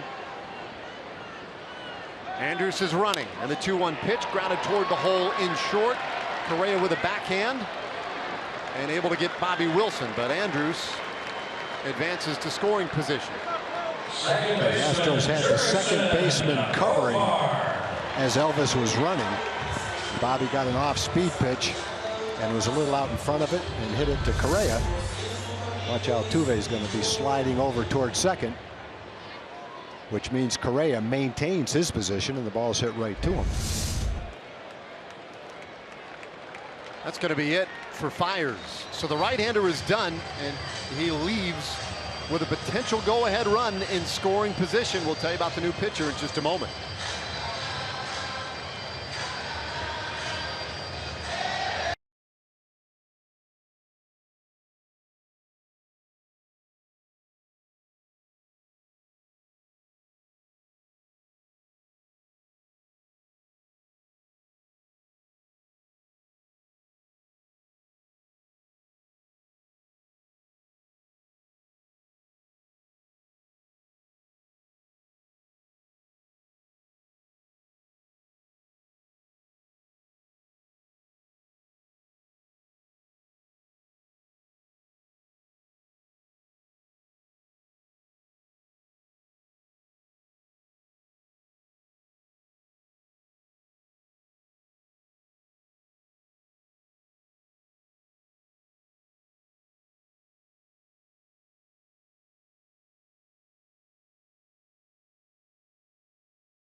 Ball sponsored by T-Mobile. How about Mad Bum? He'd like to be in the home run derby, and why not? He'd probably be as good as just about anybody. He's mirroring Trout and Harper right now in home run rate. Jose Fernandez has been unreal lately for the Marlins. I guess so. Yeah. That's pretty good. 6-0. 63 strikeouts in 41 innings. So there you go. A couple of the stories. National League stories right now. Top of the order here against Michael Phillies in relief. Phillies has been dominating. Mentioned he was off to a so-so start, but he's definitely not so-so right now. 6 walks, 38 strikeouts, a 6-to-1 strikeout to walk ratio, and a 170 opponent's batting average. This guy has been tough to hit. We saw him come into a game, I believe it was in Houston, and just be dominating. Profar sends this one out into right field. Springer comes in a step, and that is the second out of the inning. A second time in a row where Profar's had a good swing, but the ball's just gotten in on him a little bit, and it's been fly balls to right field. The Phillies can definitely get in on you with that fastball, mid-90s fastball.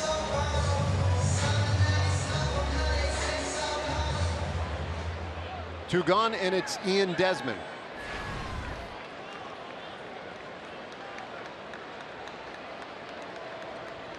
Now Feliz trademark has been his slider. Truly unhittable lately, but this one is hammered out right field. Springer going back, and he's able to track it down to end the inning. So a long fly ball off the bat of Desmond ends the threat. Rangers lead that go-ahead run in scoring position, and we're off to the 7th.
Of the first inning, Prince Fielder with an RBI single that capped the 3-run frame. But Jose Altuve in the 3rd inning with this 3-run shot, his 10th home run of the year, and it put the Astros up. Rougned Odor would answer. Bottom of the 3rd inning, his 8th homer of the year. Gave the Rangers the 1-run lead. The Astros would come back to tie it in the 4th. And that's where we are now. 7th inning, 4-4 game, and Tony Barnett has come on a relief of Colby Lewis. His 24th appearance, a 2.66 ERA. And opponents to a 2.93 batting average against. He's got the 3, 4, and 5 hitters for the Astros in the 7th inning. Correa, Colby Rasmus, and Evan Gattis do.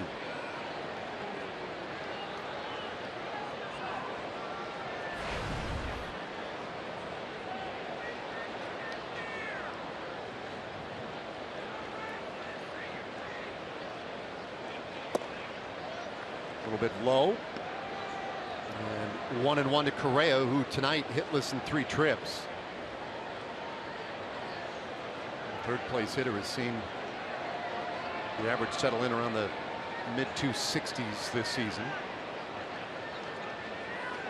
Barnett's 1-1 off the end of the bat.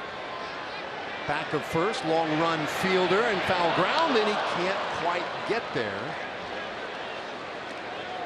Tough play for a first baseman. Prince almost got there, gave it a great shot. That went directly over your head with your back to the plate. Very tough play, especially when you're looking at a cement wall pretty close to you. Almost got there. Good try. Prince trying to go Willie Mays. Able to get to that ball though. Correa with new life at 1-2.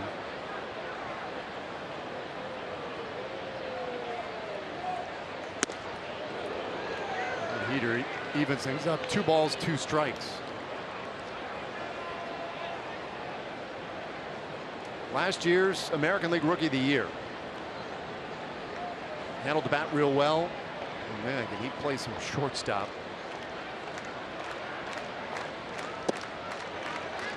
Leaves off that one to make it a full count.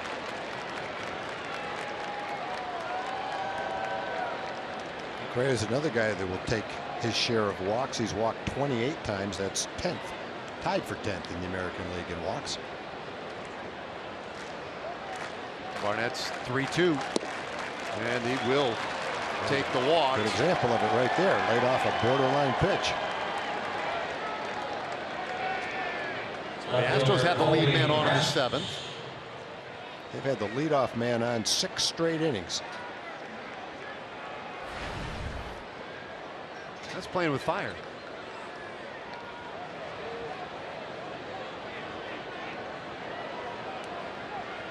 Hard to believe only one of them has scored. Yeah.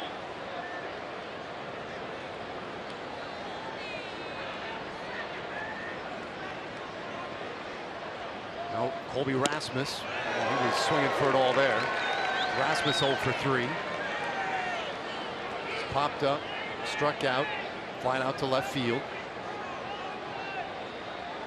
All that against Colby Lewis, who battled for 6 innings tonight. Lewis went 6. Gave up 4 runs on 8 hits, but only 3 of those runs were earned.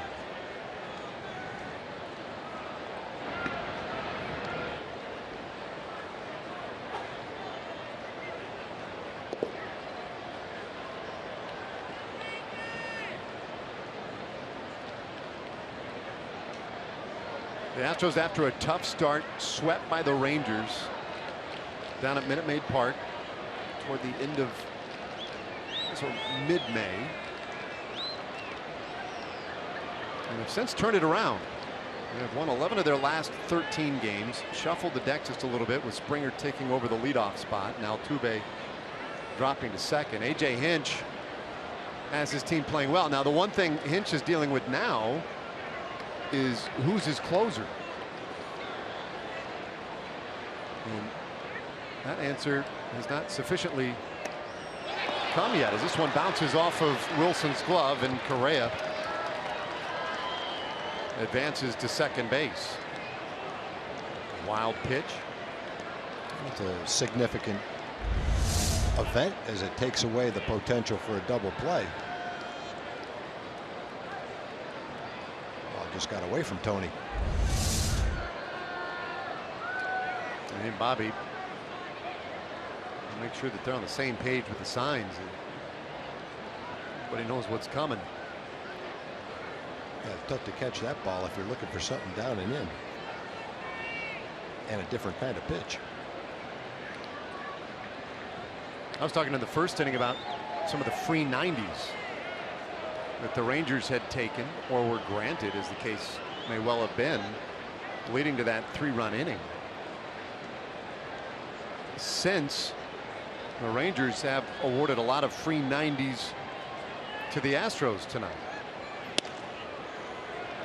It's 2-1. Jeff Bannister today before the ball game said that when he was with the Pirates, that's one of the things they kept very close track of, and that they he has continued to keep close track of. He's at 7. You take 7 extras or get 7 extras, extra links on the bases.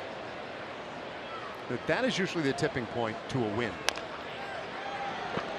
And that the team that gets the most free extra bases in a game wins about 80% of them. Sounds kind of like the equivalent of turnovers in a football game. Yeah.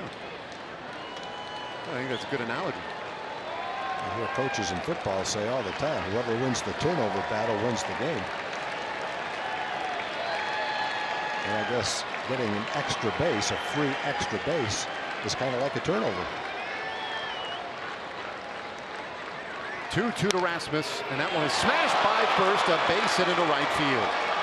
Correa from second base will head plateward. He scores the go-ahead run. Astros lead it 5-4.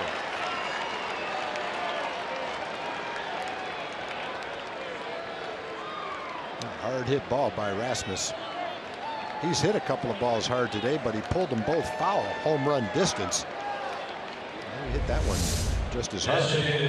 On a line, fastball tailing toward the middle of the plate. A short, quick stroke.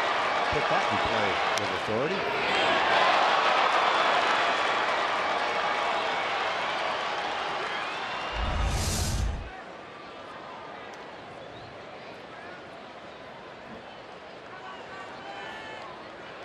Evan Gattis now 0 for 2 with a walk. He takes strike 1.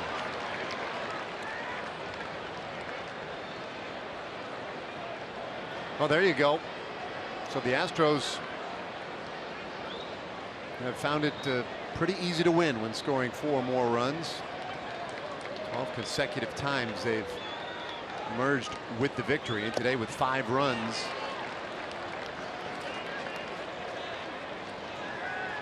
They would feel like they're in pretty good shape. But again, I think it will matter how Hinch uses his bullpen from this point and what he feels like he has out there.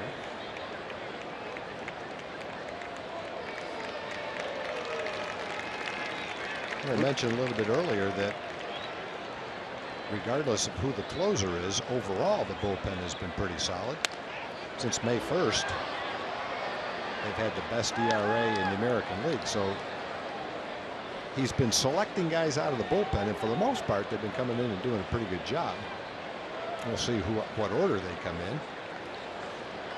Right now the Rangers have to contend with Michael Felice, who's on a great roll. Tough to hit. Leadoff walk proved to be a run maker here in the 7th inning.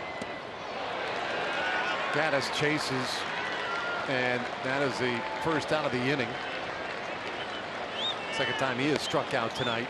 Third baseman Luis Valbuena. Breaking ball well out of the strike zone, got Gattis to chase.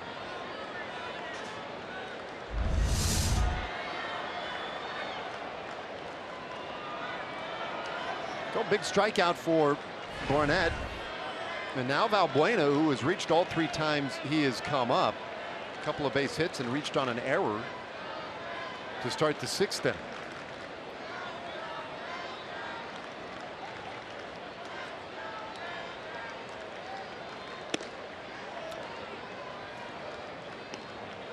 One guy that got a save the other day, I don't know if he's going to get more opportunities or not, that has been pitching good, is Harris. Harris has got an 0.34 ERA. I think he hasn't been scored on in something like 24 or 25 straight appearances. The guy who's got the most saves, 13, Gregerson, has been struggling. Giles, 5.55 ERA. Late inning guy has been struggling for the season.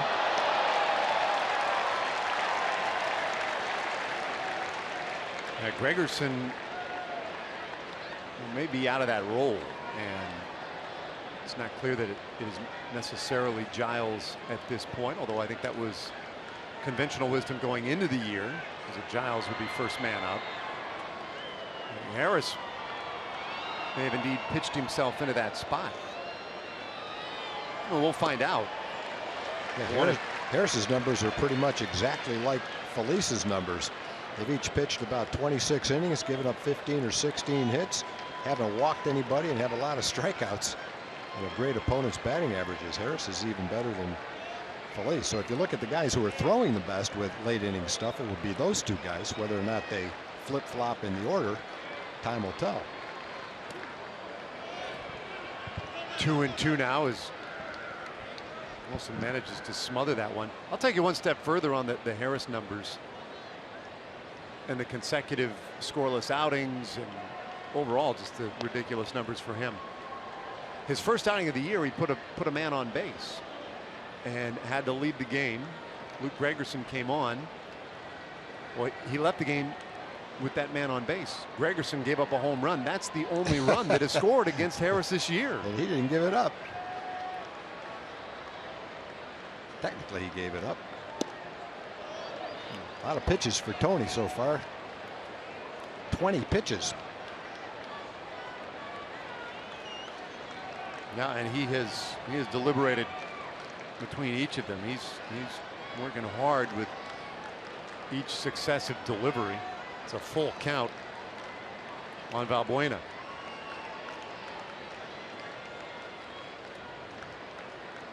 Runner going, a swing and a miss, throw down to second, and they got him at second base. The strike him out, throw him out, double play ends the inning. Rasmus not happy, and Hinch may want to take a look at it.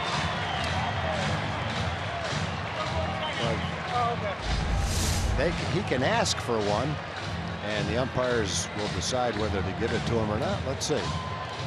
That's right, he's already used his. 7th inning or later, it's tough to tell.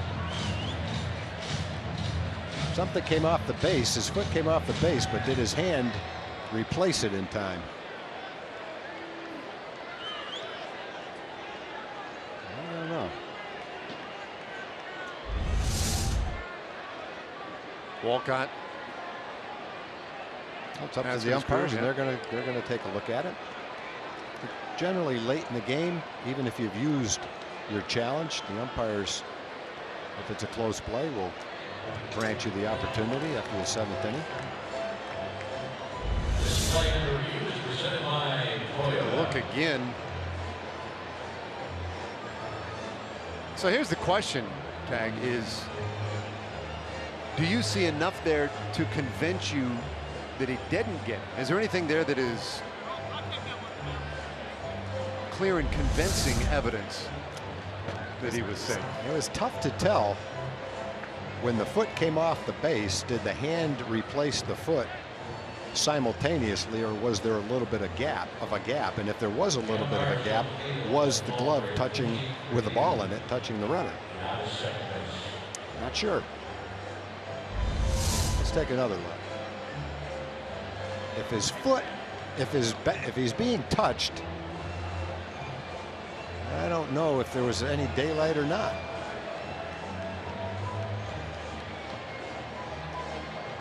So the call on the field was out. And what's not clear is whether Pat Holberg, the second base umpire, thought he was out on the initial tag, or if, like you say, it was coming off the bag. I don't think he was out on the initial tag. The initial tag was late. Then when the foot came off the bag, the question is, was there a slight gap between the time the foot came off the bag and his hand touched the bag? If there was, it was very, very negligible. But was it enough to?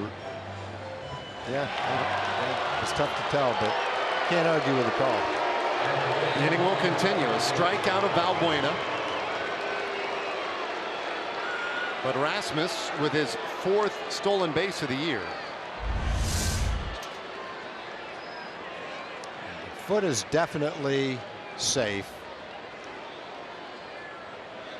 The left hand comes down and touches the base before the foot comes off the base, so there was never a time when he was off the base. So a break for Rasmus and the Astros. Now Carlos Gomez, who is 0 for 3. Jeff Bannister now wanting a little more explanation. Paul Emmel's the crew chief and first base umpire, so easy access conversation for Banny.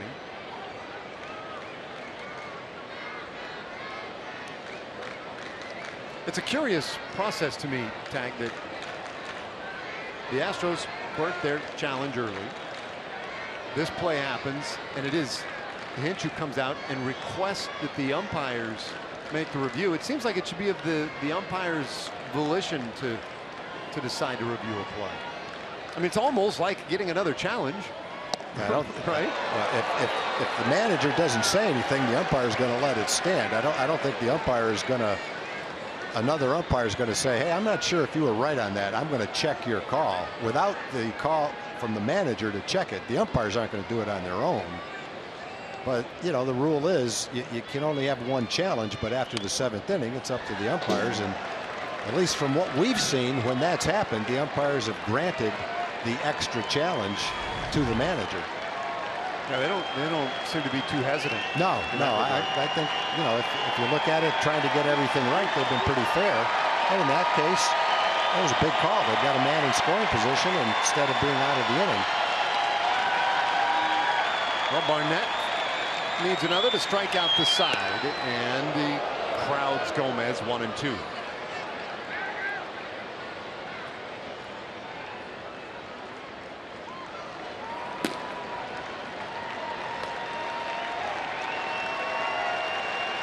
Luke Jackson getting prepared. The 1-2. That should do it. Andrus on top of it. And it'll end the inning. Astros get the go-ahead run on the Rasmus single, however. They'll stand and stretch at Globe Life Park, 5-4 Houston.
All right, Rangers fans, your chance to meet Sam Dyson is coming up.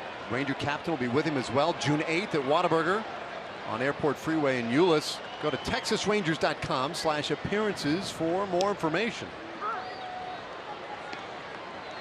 Bottom of the 7th inning, a 1-run game. The Astros have taken the lead again. Nomar Mazara, 2 for 2. And he watches one high and away from Michael Feliz.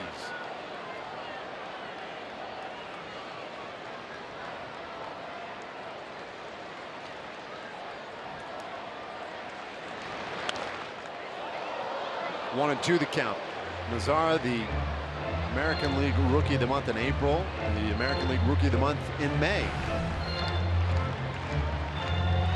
good night tonight. The average well over 300, as you can see.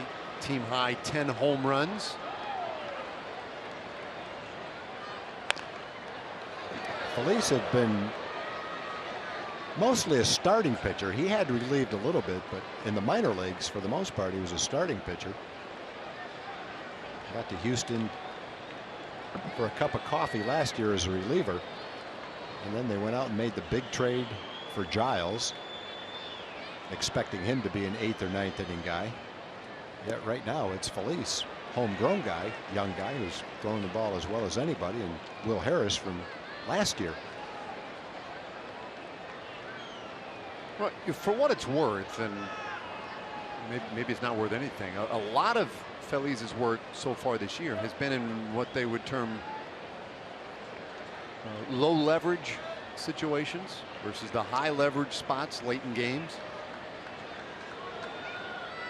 And still kind of waiting to see what kind of a pitcher he is, if he changes at all in the high leverage spots. He's had one recent opportunity there where, just talking to some Astros personnel, they felt like maybe he was just a tad more tentative.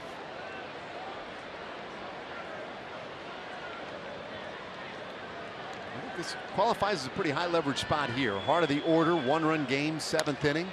And Mazara lines one to the gap in right center. 3rd hit of the night from Mazara. He'll be content with a single. Gomez bobbled it momentarily out there in center field, but Nomar is on to lead off the 7th inning. It's a high fastball, mid-90s fastball. Nomar serves it into right field for a base hit. Yeah, and I guess any young pitcher in the bullpen is going to start out in a low leverage situation. Very few of them step right into a late inning role. Matt Bush has kind of done that for the Rangers, though. So you have to work your way up, and those are questions you have to answer as the season goes on. Manager keeps showing a little more trust and a little more trust, and eventually it's up to the pitcher to earn that trust. Well, this one skips away. Mazara to second base. A wild pitch from Phillies. Well, the Rangers gave some opportunities to the Astros in the top of the 7th. A walk, a wild pitch. And Castro tried to backhand that ball because he felt that was the best way to catch it, but it kicked off of him for an extra base. There's a free 90 for you. There you go. Tying run in scoring position, and it's 2-0 to Beltran.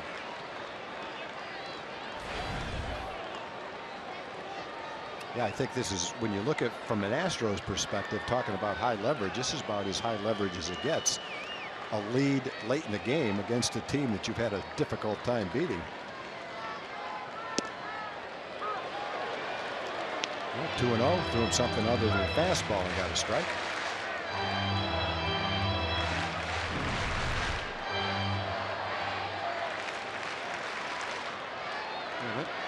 Hard to tell what that pitch was. A good downward break on it. Looked like a curveball. There it is again. Kind of a straight downward breaking pitch, 81 miles an hour. Slider generally goes a little more from right to left. That goes straight down. And there's been a lot of, especially relievers, who call a pitch one thing and you look at it and say, well, that's not what it looks like to me, but if that's what he calls it. K-Rod had a pitch like that he called a slider. If you just watch the pitch and the way it broke down, you might say it looks more like a curveball. I'm not sure what Felice calls that pitch, but I would say looking at it, it looks more like a curveball than a slider, for sure. 2-2 to Beltran. And a bouncer through the left side, base hit. Mazara will stop at 3rd. So back-to-back hits in this 7th inning. And a good start for the Rangers. That was a high chopper, and Mazara was unable. No way you could tell whether it was going to be caught with a dive. So he had to hold up at second and wait to see what happened, especially with nobody out. You're not going to take any chances. So he holds his ground. Valbuena dives. He can't come up with it. And then Nomar goes to 3rd base.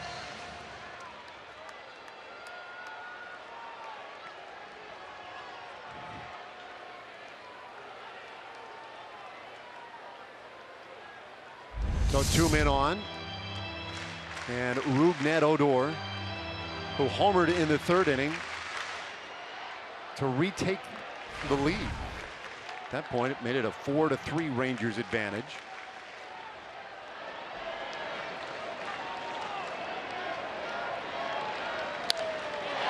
And golfs this one high in the air.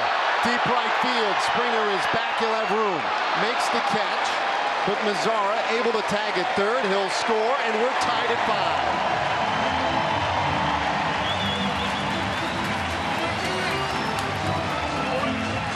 Wild pitch comes into play, and Rougned got underneath it a little bit. Otherwise, he had a shot at serving his 2nd home run out there. It's a curveball. He hits it a little bit toward the end of the bat.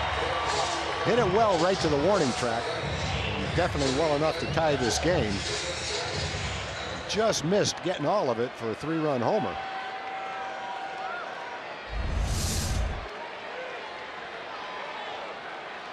Sac fly makes it a 5-5 game, and now here's Prince Fielder with 2 hits tonight.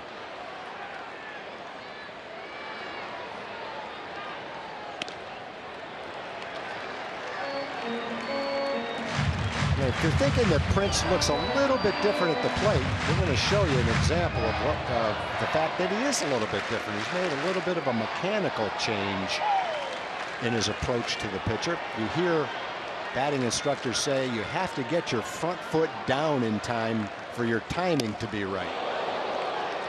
And let's take a look. On the left side is the previous swing. You see his leg come up off the ground, a toe tap, and then lift his leg up. Look to the right and watch his toe. He lifts the back of it up, but the front of his toe never leaves the ground. Therefore, his foot is always on the ground. You don't have to worry about getting it up and down in time. He just keeps it on the ground. And in all 3 at-bats, he's made contact with the ball more out in front than he had been. It seemed like a lot the ball was tying him up, getting in on his hands. And this little mechanical adjustment, at least in 3 at-bats, looks like it is making a difference. That hasn't happened in the first 3 at-bats. It doesn't mean you're going to get a hit every time. You've got a great pitcher on the mound, a pitcher with great stuff, I should say. He's not a great pitcher yet, but a pitcher with great stuff. He's still going to present problems. But you give yourself a better chance when your timing is right. And at least in the short term, it looks like Prince's timing is a little bit better right now. 2-2 from Phillies, and it's a full count.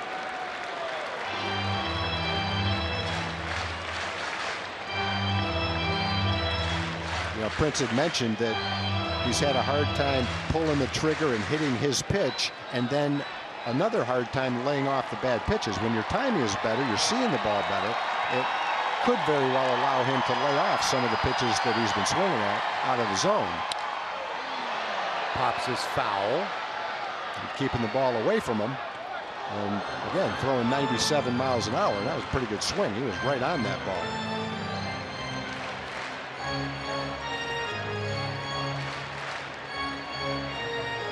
Two hits tonight. Drove in a run in the first inning. Game just tied moments ago on the Odor sacrifice fly. Beltre at first. Big Michael Feliz delivers. And that is off of Castro. No, wait a minute. Is he calling this a foul tip? I think he swung and missed at it, and then maybe his bat knocked the ball out of the catcher's glove. Okay. Let's take a look. He definitely swung and missed at it. Take a look.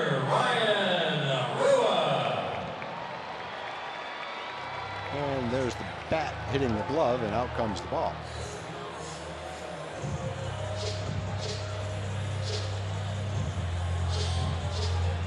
So Beltre has to stay at first base, and Castro. Oof.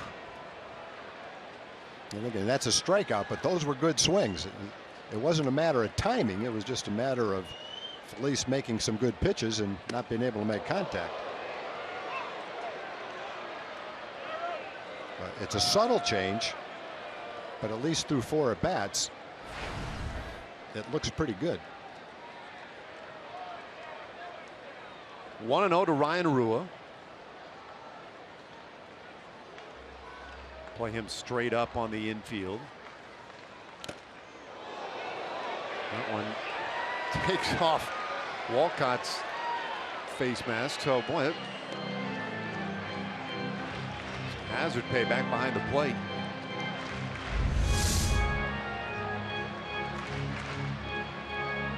Bang, Wow. double mask. Man, like a pinball machine.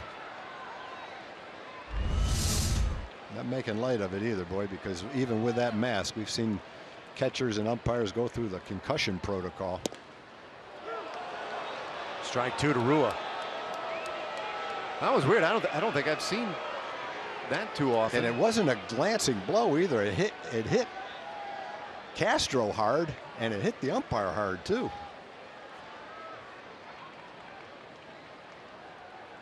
One-two pitch from Phillies, and it's high. 98 on the Fox tracks, 99 on the scoreboard. Radar gun. He's got some juice. 6'4", 231 pounds. That's his third stint with the big club. Been up and down a few times. But very effective in his 2-2. And he gets Rua for the final out of the inning. Rangers get one back. The sac fly by Odor ties us at 5. Going to the 8th inning.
The game, couldn't give it to this guy. He's got his hands full. He's got 3 girls right there, but you got to give it to Cheryl and Kay.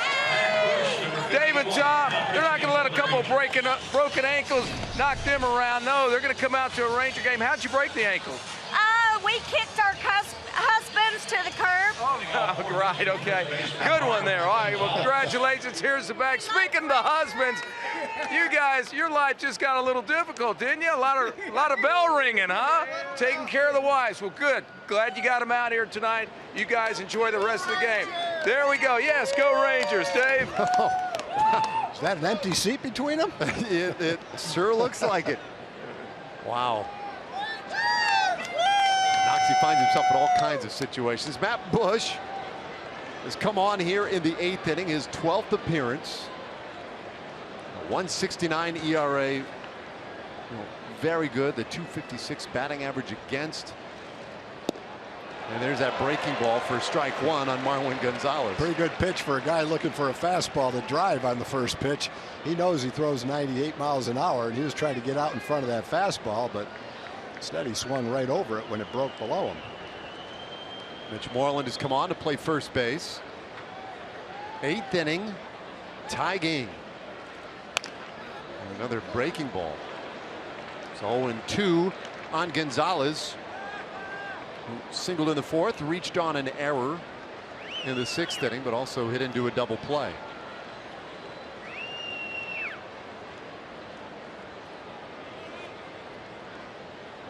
Tony Barnett, an inning in relief, gave up a run on a hit, 1 walk, 2 strikeouts.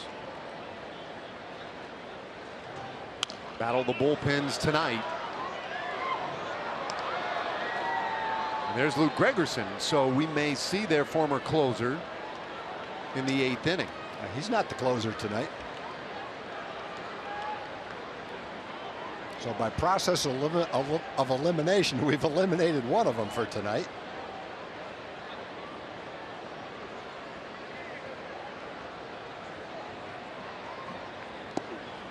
Another breaking ball. That one just about got Gonzalez on the foot. For a moment there, I was concerned it did. The Rangers trying to keep the leadoff hitter off the base. 6 straight innings. The leadoff hitter has been on base.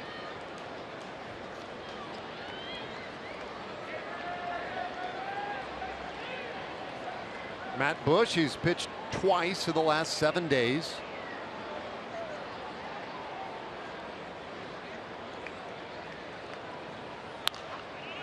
This one fouled off. You know, he started with almost 6 innings of relief, giving up 2 hits. Those were his first 5 appearances. But then it began to look as if the workload was adding up for him. 9 hits, couple of runs over 5 innings over the next 6 games. So they tried to taper that just a touch. And a breaking ball popped up center field. Playable for Desmond, 1 away. Check in again with John Radigan, another Chevy game break.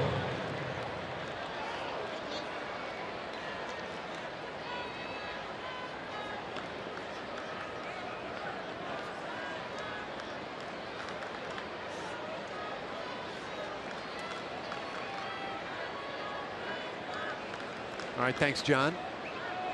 You know, the young third baseman in the game, it sure seems like there's a renaissance of third baseman, whether you're talking American or National League. Nolan Arenado, Manny Machado. The first pitch in there for a strike to Castro. Do you have a favorite? Manny Machado's my favorite. Yeah. You know, you hear and well deserved Bryce Harper, Mike Trout. A lot of people will talk about Carlos Correa, and rightfully so. They're all really good young players. The guy that I think goes slightly underappreciated is Manny Machado. And that guy's a terrific defensive player. Could play shortstop, I think. Was a shortstop when he came up. Guy that is potentially a guy that could hit 40 or 50 doubles, 30 home runs, be a run producer in the middle of the lineup. He's a terrific player in his own right. Now, I'm not going to say I think he's better than Nolan Arenado. We just don't see the National League that much, and most people think that he's the best third baseman in baseball. I'm certainly not going to argue that. But for the ones that we see, I'm pretty fond of Manny Machado as a player. Well, tough to go wrong. But yeah, there's no right and wrong when you start talking about great players and who you like the best. 2-2 to Jason Castro, who's had a good night at the plate. A couple of hits and a walk. Who do you like better, Mickey Mantle or Willie Mays? Willie Mays. Okay. I'm not going to argue. I'm not going to argue with you. Just like if I said Mickey Mantle, you wouldn't argue with me. Well. I guess you might, but neither one of us would be right or wrong. 2-2. Good heat on that fastball at 96, but Bush just missed the outer red. We're talking about the Astros leading the American League in walks. Castro's only a .208 hitter, but he's walked 26 times. He got a good eye at the plate.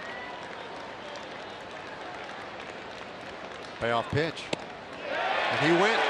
Strikeout for Bush. Couldn't lay off the 3-2 pitch, though. It was a little bit outside. I think it's harder to lay off a 3-2 pitch than a 1-2 or a 2-2 pitch. You just make the assumption the guy's going to throw you a strike. The ball, borderline pitch, looked like it was tailing away. Might have been slightly outside. It's a big out. Castro gotten on every time. Really setting the table for Springer and Altuve, and a breaking ball bounced to third. Boy, what a smash. Beltre has it, and the great throw gets him. It's a 1-2-3 for Matt Bush. But how about that play by Adrian Beltre?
Tie game as we head to the bottom of the 8th, 5-all between the Rangers and the Astros. This is the opener of a 4-game set between these two teams. Game 2 will take place tomorrow. Cole Hamels is the answer, and the question is, who is the Rangers starting pitcher tomorrow? In a little Jeopardy reference. Dallas Keuchel goes for the Astros. Cole Hamels for the Rangers. Sorry, guys, I just couldn't resist. We thank the fine folks at AT&T High-Speed Internet for my bad jokes and getting us ready for Game 2 of this series. You are just feeling so good about yourself right now, Emily. Just couldn't help it. The hat trick, the game show hat trick for Emily tonight. Love it. Well, bottom of the 8th here, and Luke Gregerson is on in relief for the Astros after blowing consecutive saves. It's his 27th appearance, and Andrews lifts this one high out into right field, but stayed up there long enough for Springer to run underneath it for out number 1. The only way you can hit it over Springer's head is hit it over the fence. That guy will run down anything. And you look out there sometime, you say, man, he's playing way too shallow. It looked like he was playing Elvis very shallow. Look where he is in right field. So it won't take much to get it over his head. And then you watch him run after that ball, and he gets to it easily. He can play some right field, boy. When he plays shallow like that, he'll take a base hit away from you, and you still can't hit it over his head. Now Bobby Wilson. Well, to your point, defensively, Springer has done a lot. Offensively, he's done enough that among all position players in Major League Baseball, he is currently deemed the most valuable in terms of WAR, wins above replacement. Yeah, that's pretty impressive. Yeah. And that's taken into consideration everything that you can do on a field. Kind of coming into his own this year. Wilson has a little trouble there with Gregerson. Strikes out for the 2nd out of the inning. We were talking about Manny Machado playing third base and that he came up as a shortstop. Fortunately, Steve Busby's watching the game and reminded me that with J.J. Hardy, their Gold Glove shortstop, out, he is playing shortstop right now for the Orioles. Thanks for watching, Buzz. Buzz spends most of his time broadcasting for the Rangers, correcting things that I say anyway, so appreciate the fact that on his off day he's doing the same thing right now. Thanks, Buzz. Here's Profar. And he takes strike See, one. I actually knew that Machado was playing shortstop. I just wanted to toss it out there to see if Buzz was watching. And he was, so thanks, Buzz. And I also know that you probably knew that too, Dave, but because we haven't worked together too much, you probably didn't want to correct me on the air. I probably could have been corrected by you just as well. You're just being a little too nice to do it to me. Tom, my only response to that is, you're right. See, there you go. There you go. So I would just urge you, whenever I make my fairly common mistakes, speak up. I would rather be corrected than have it out there and have other people thinking, man, no one knows the answer to that. Profar down swinging as well. Luke Gregerson, for his recent struggles, looks pretty sharp in the 8th inning for the Astros. And off to the 9th we go in a tie game.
Come to town June 21st for interleague play against your Texas Rangers. First 15,000 fans to the ballpark will receive a Rangers yearbook.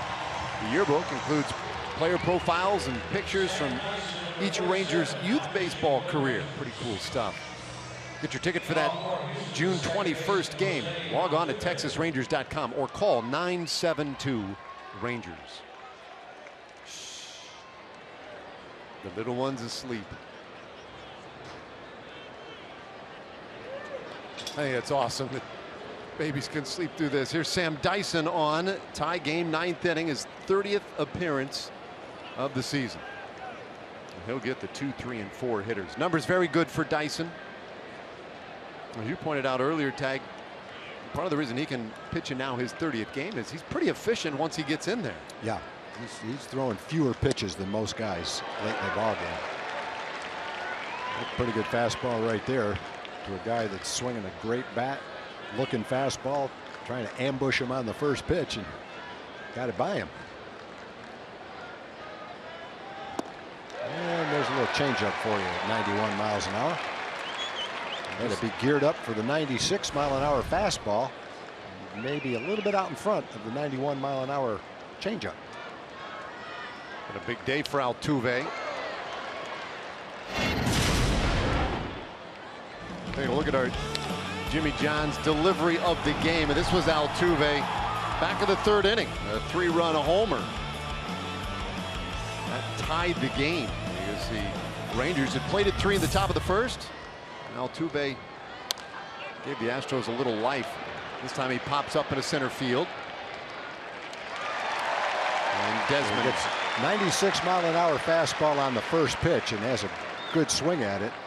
Sam goes to his 91 1-mile-an-hour changeup. 3 straight pitches. Missed one, ticked one, and popped one up. So you get a very important first out with Altuve.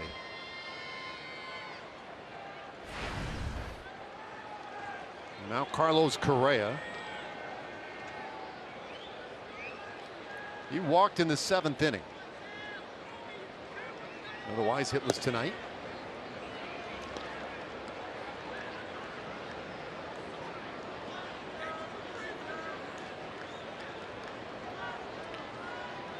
Now there's Ken Giles, and a guy who the Astros went after in the offseason. A closer in Philadelphia the last 2 years. Really dynamic numbers with the Phillies. And many people wondered, well, would he just come in and be the closer at the start of the year? But they deferred to Gregerson, who handled that role for them last year. Now that transition may be underway. This ball smashed down to third. Beltre right there to flag it. Boy, he's had a nice game again at third base. 2 away. Outfielder Colby Rasmus.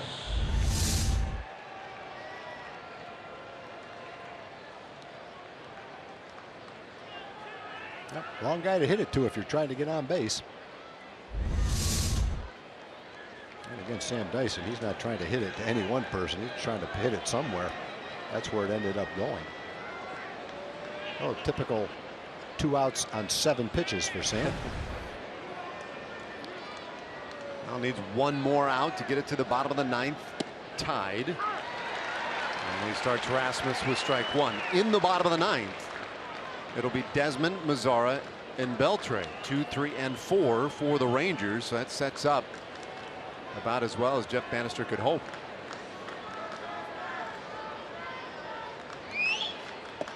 Oh, look at that changeup, man. If you're a hitter watching this, you got to say, I'm not exactly sure what my game plan is against this guy. I just hope he throws a high sinker. 0-2 that doesn't sink. Rasmus, for the 3rd time tonight, sends one deep but foul down that right field line. Nice play, you. And Dyson, since taking over that closer role, numbers are pretty good.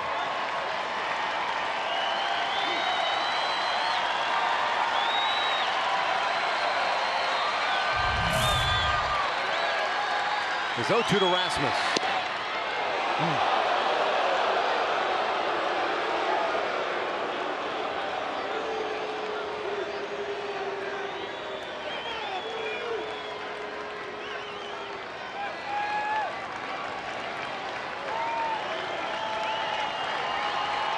Shift on the infield for the left-handed slugger. Dyson's 1-2. And Rasmus fights it off again.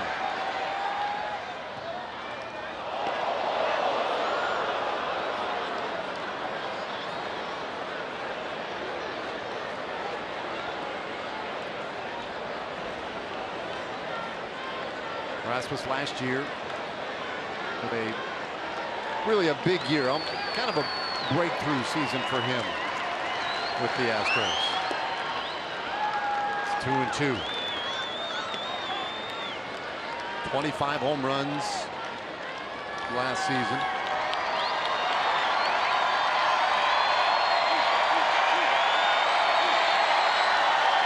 In a lot of ways became kind of the heart and soul of that scrappy Astros team. The 2-2 from Dyson, and he got him swinging.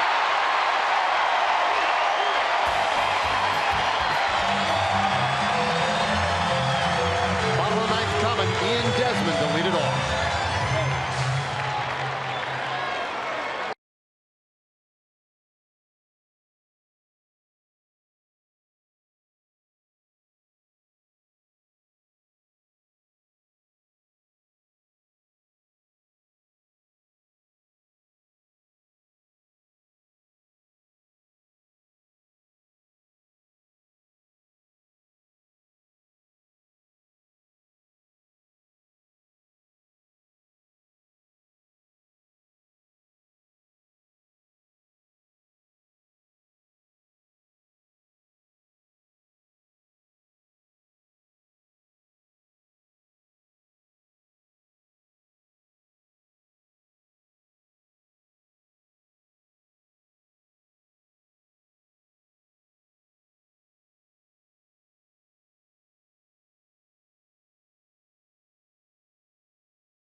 two hottest teams in the American League at the start of play. Perhaps it's not surprising that they're tied at 5 as we head to the bottom of the 9th inning. No matter the outcome, it will be dramatic and it will be fun. On the post-game edition of Rangers Live, John Radigan here with Mark McLemore and Pudge Rodriguez standing by too. We'll get you all the post-game reaction. We'll hear from the principals, Jeff Bannister, and all the players. We'll check in with Buzz and Tom. Emily, a big part of the show too. It's all coming up right after the game and the dramatic conclusion. It's Rangers Live, guys. All right, thanks. Yeah, there they are. They're prepping. I love it. Yeah, they're ready. That's how you do it. Pudge is running for office. All right, here we go. Bottom of the 9th. And hard-throwing Ken Giles on for the 28th time this year. Numbers don't wow you with that .555 ERA. Against Desmond swinging at strike 1. Giles, a couple of rough ones to start his tenure with the Astros, but has since settled down.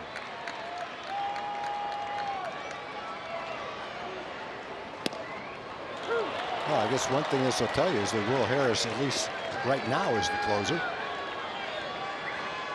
Seen Gregerson, now Giles, but not Harris. Either that, or maybe Gregerson's the closer, just pitching in a tie game. Yeah. They appeal it, and Desmond went, according to Paul Emmel down at first base.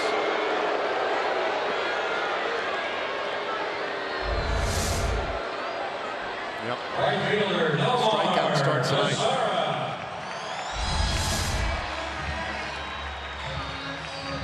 Nomar's had 3 hits, scored a couple of runs, been on base 4 times. He was also hit by a pitch. He started the rally in the 7th inning with a base hit, scored the tying run on Rugned's sac fly.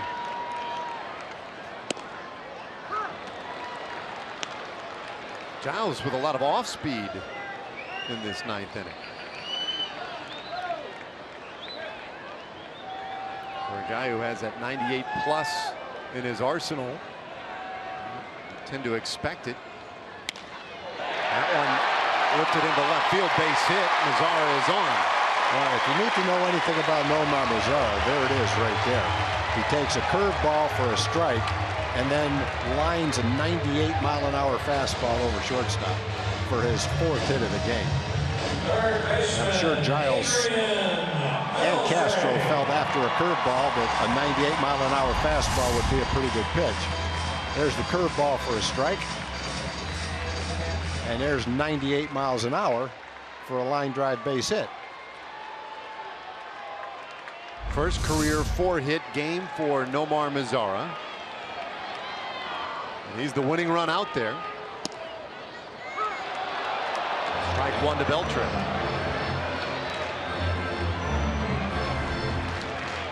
You pointed out earlier, yesterday the Rangers with a 1-run victory. It was their 10th of the year, most in the American League, along with the Indians and the White Sox. They're looking for number 11 tonight. 10-4 in 1-run games. The Astros have had more extra inning games than any team in the American League. They've had 9, and they're 6-3 in extra inning games.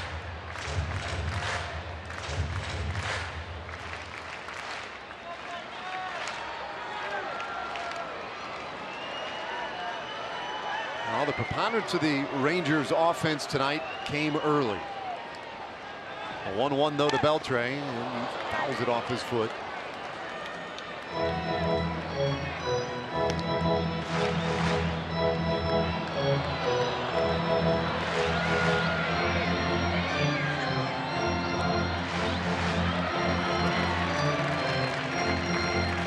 Giles was a prized catch this offseason. Astros dealt the Phillies 5 pitchers, including their first-round pick, Mark Appel.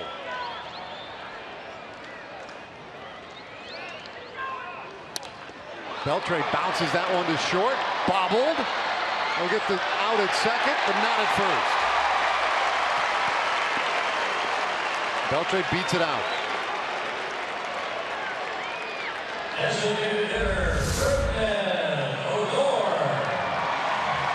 Yep, the slight bobble right there gives Rubnet a chance to hit with Adrian at first base. Well, that may prove to be huge.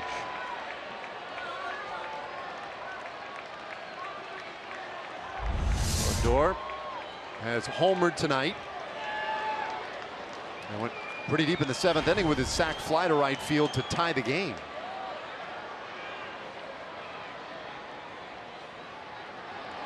He's 22 years old. Pitch to him. And here's the heat. Now flash it back to the 3rd inning. Got in on him a little bit, and he got it out.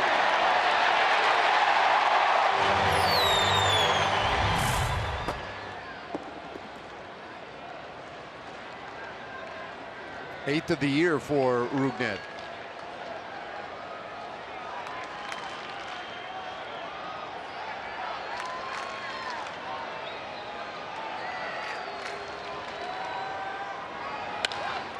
This one hit the other way, hit well. Back goes Rasmus to the wall, and that one bounces past him. Beltre around 3rd. He's headed to the plate, and the Rangers walk it off. 6-5 over the Astros, and they take game 1 of this 4-game series.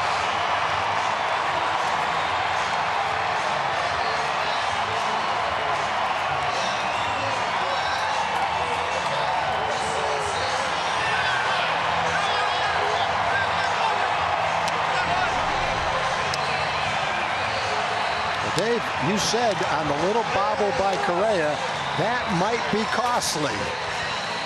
Little did you know that Rubnet, the next hitter, would hit one off the wall and score Adrian, who got to first base because of that slight bobble and the Astros' inability to turn that double play.